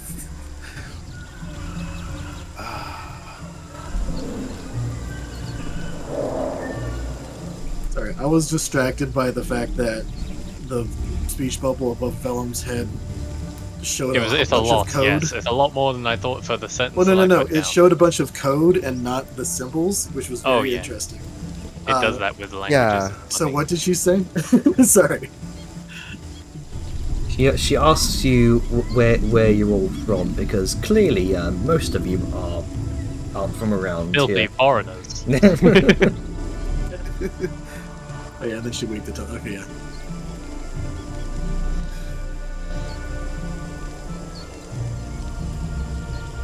In the desert from the east, expensive desert. A little further east for me. I guess I'm the most east one. Eastern oriented. It's Come a long way. Grogu's gonna look around. He's gonna look up, he's gonna look down, and it's like he's orientating himself, and then he's gonna point at an angle into the ground. And that way specifically. Yes. Kind of looks over to Grunker, and you hear the crack of bone as the skull tilts to one side in confusion. Down there. I'll be from all over. Who? You all be from all over. So, True. what stories you got to tell? I always love a good story.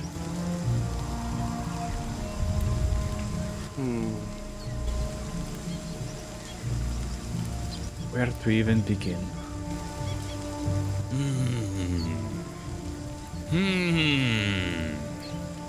Scratching his chin. Any favorite themes? Or anything. That be my only premise. You want to stay? Unhelpful skeleton. Sorry. You want to stay in my sanctum? You tell me a story. Or a few of your adventures. That's fair. We Naga like to hear stories, so it's fair. Maybe if I like the stories, I'll tell you some of mine. Oh, Willem. You should tell her the story of how you made your ghost friend crossing the Morbog. Odd one to draw from, but I guess I can see how that'd be relevant. Sure. He's sort of like, he's been sort of inching his way over with Sao so far, but now he's sort of just gotta. He'll sit himself down here. Still find it funny how they both the orcs. just I mean, immediately go yeah, out. Sao's got understandable reason, but Vellum has doubly the understandable reason. he's a Still find half-orc of Alshamic faith. Undead are definitely a Yeah, and she is definitely undead. Yep. But Oh, willingly, what it was your seems. first clue? Nah, it's everything fine. But for clarity, do you want me to actually try and recount the story, or do you want to gloss it? At 15 just so I know minutes, what you I'm might doing. gloss it. Yeah, you might want to gloss it. I'll say each of these will come with a persuasion check, and depending on how high the persuasion check is, she might give you a few things that she's seen, maybe some hints about what she's seen. in the Elegant jungle. courtier, go! Oh, hey, you can actually use your features. Yeah, I mean, I always use my features as a passive bonus to persuasion, but it's been a while since I've had to persuade. Wow. 17, okay, terrible. not bad. You go into recounting the story of how you managed to redeem a banshee within the Morbog, who eventually turned out to be the undead spirit of a dryad. Brought life back to a portion of the Morbog. Vellum fixates, but colors the story with some of the, just sort of out of reflex with the Alshamic religious leanings, like the bringing light to dark places and seeing a pained soul and knowing that there may be more there because they were all people once, that kind of bag. You be a good soul. Leading her back to where she came from. Bringing life back to the lifeless. Oh, suppose my turn then. There be so many stories I could share with you. Each one unique and filled with its own lessons and adventures. Be difficult to choose a few, but perhaps I can start with one or three that made the deepest impressions on me. Says, I once encountered a wandering sage or about these lines, seeking knowledge and enlightenment. It was a strange figure. He was a bit quirky, but he had some wisdom to him. Had a deep connection to the natural world. Came to this shrine, drawn by its power, stayed for several days, meditating and communing.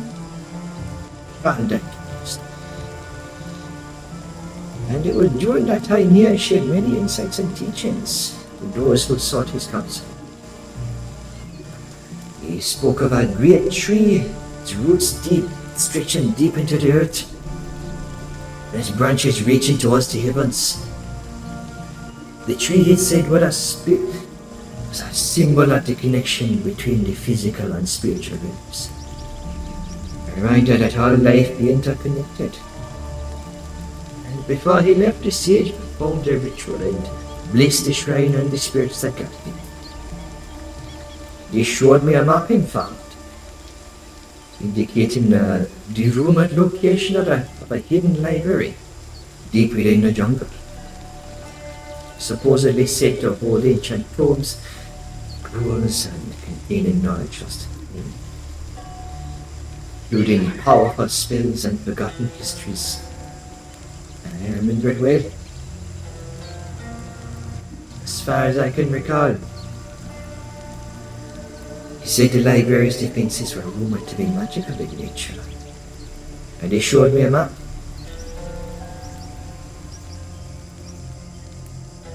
I remember it like it was yesterday. No, it might have been maybe 100 years ago. It had been so hard to take these days.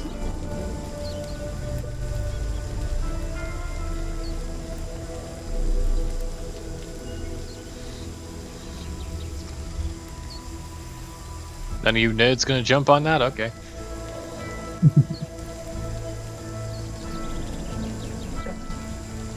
We're not nerdy enough. I'm. Anyone Sorry, got I any need my- more stories?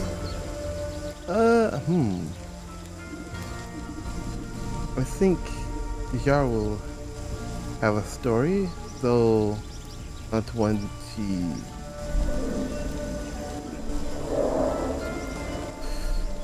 has currently shared with at least another living soul. I'll tell you the story on why I became a bounty hunter. Why?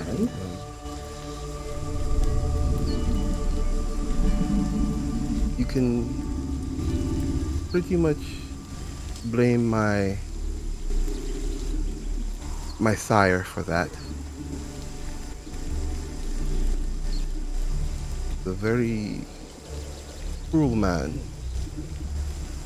very harsh. Wanted sons that got daughters.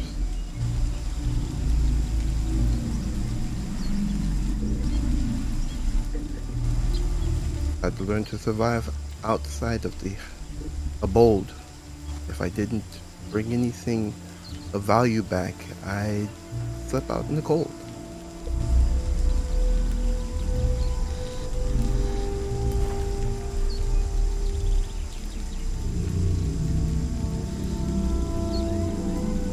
He wanted someone to carry on his legacy. Chance that was. I defied him at every turn, but each night and day he became more crueler, more vindictive.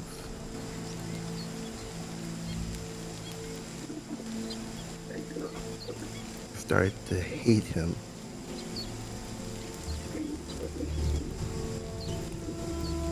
Demanding me I be a cleric. To help people, he said, for the legacy of our family. What a fantastic lie that was. But one day I had enough.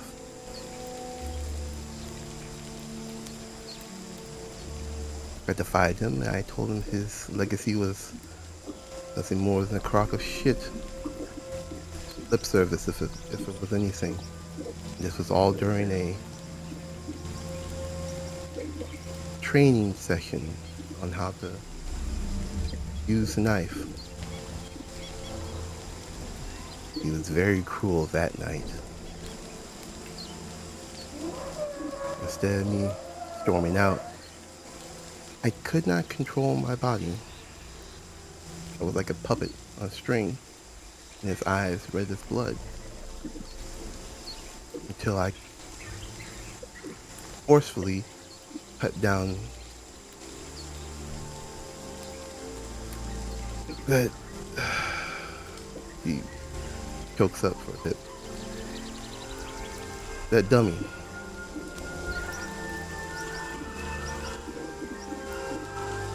When I could control myself, I ran. Blizzard, if you want to say. I didn't come home that night. I hated him so much.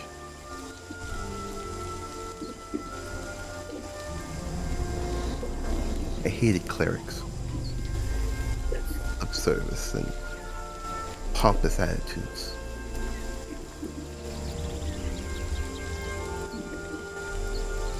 People of that type of ilk had that type of power. Who are those to stand up against them? They set me on a path to, I would say, one of proving him he was wrong. I guess. I don't know. It's been so long.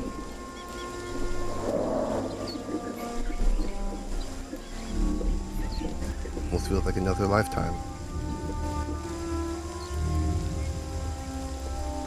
Sorry, I bored you with that.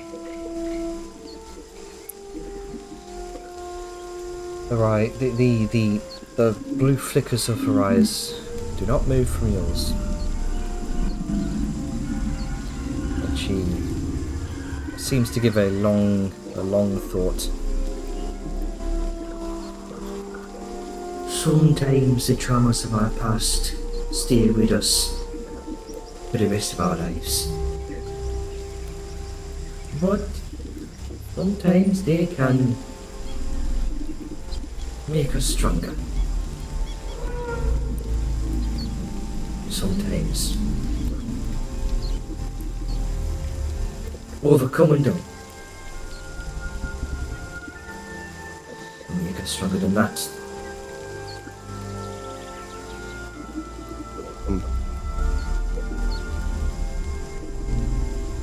Younger version of me would have argued with you on that. But I mean, currently, I tend to agree.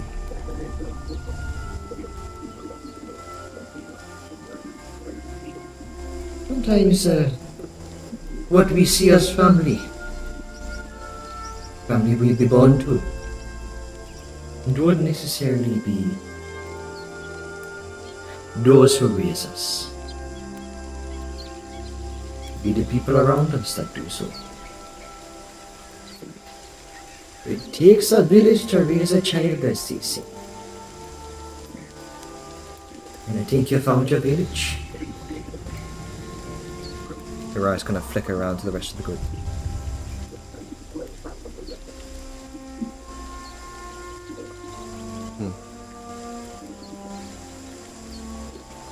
Yeah, I'm glad for it.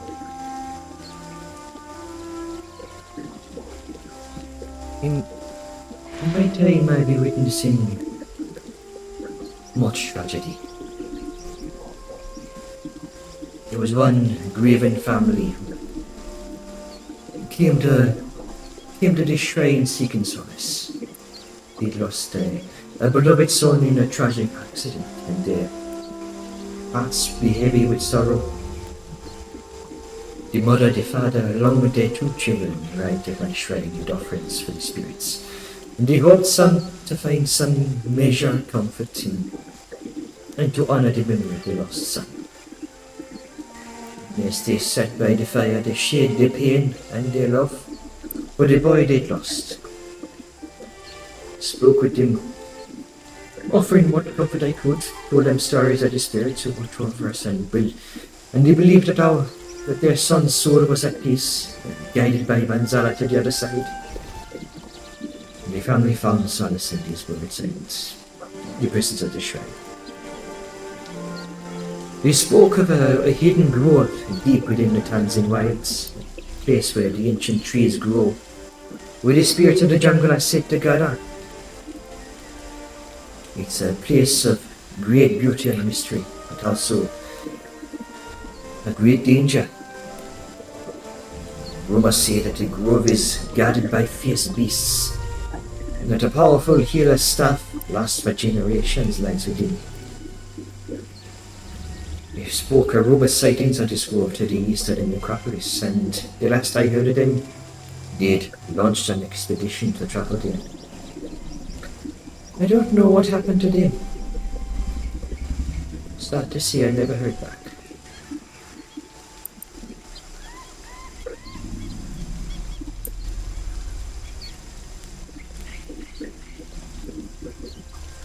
Amara's gonna flicker around to the rest of you. Sorry, you gonna say something? Yeah, the judge just said, thank you for your wisdom, old one, and your story. She gives you a silent nod.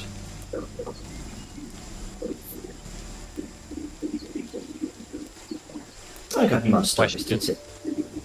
You go ahead. We're about to hit time.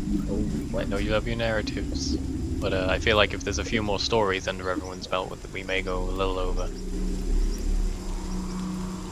How do people feel about that?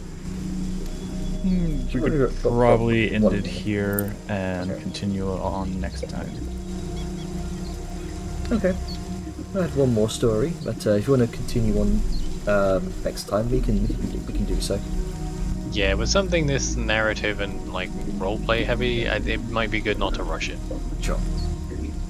Alright, so in that case, as you continue on your stories into the night, we'll leave it there.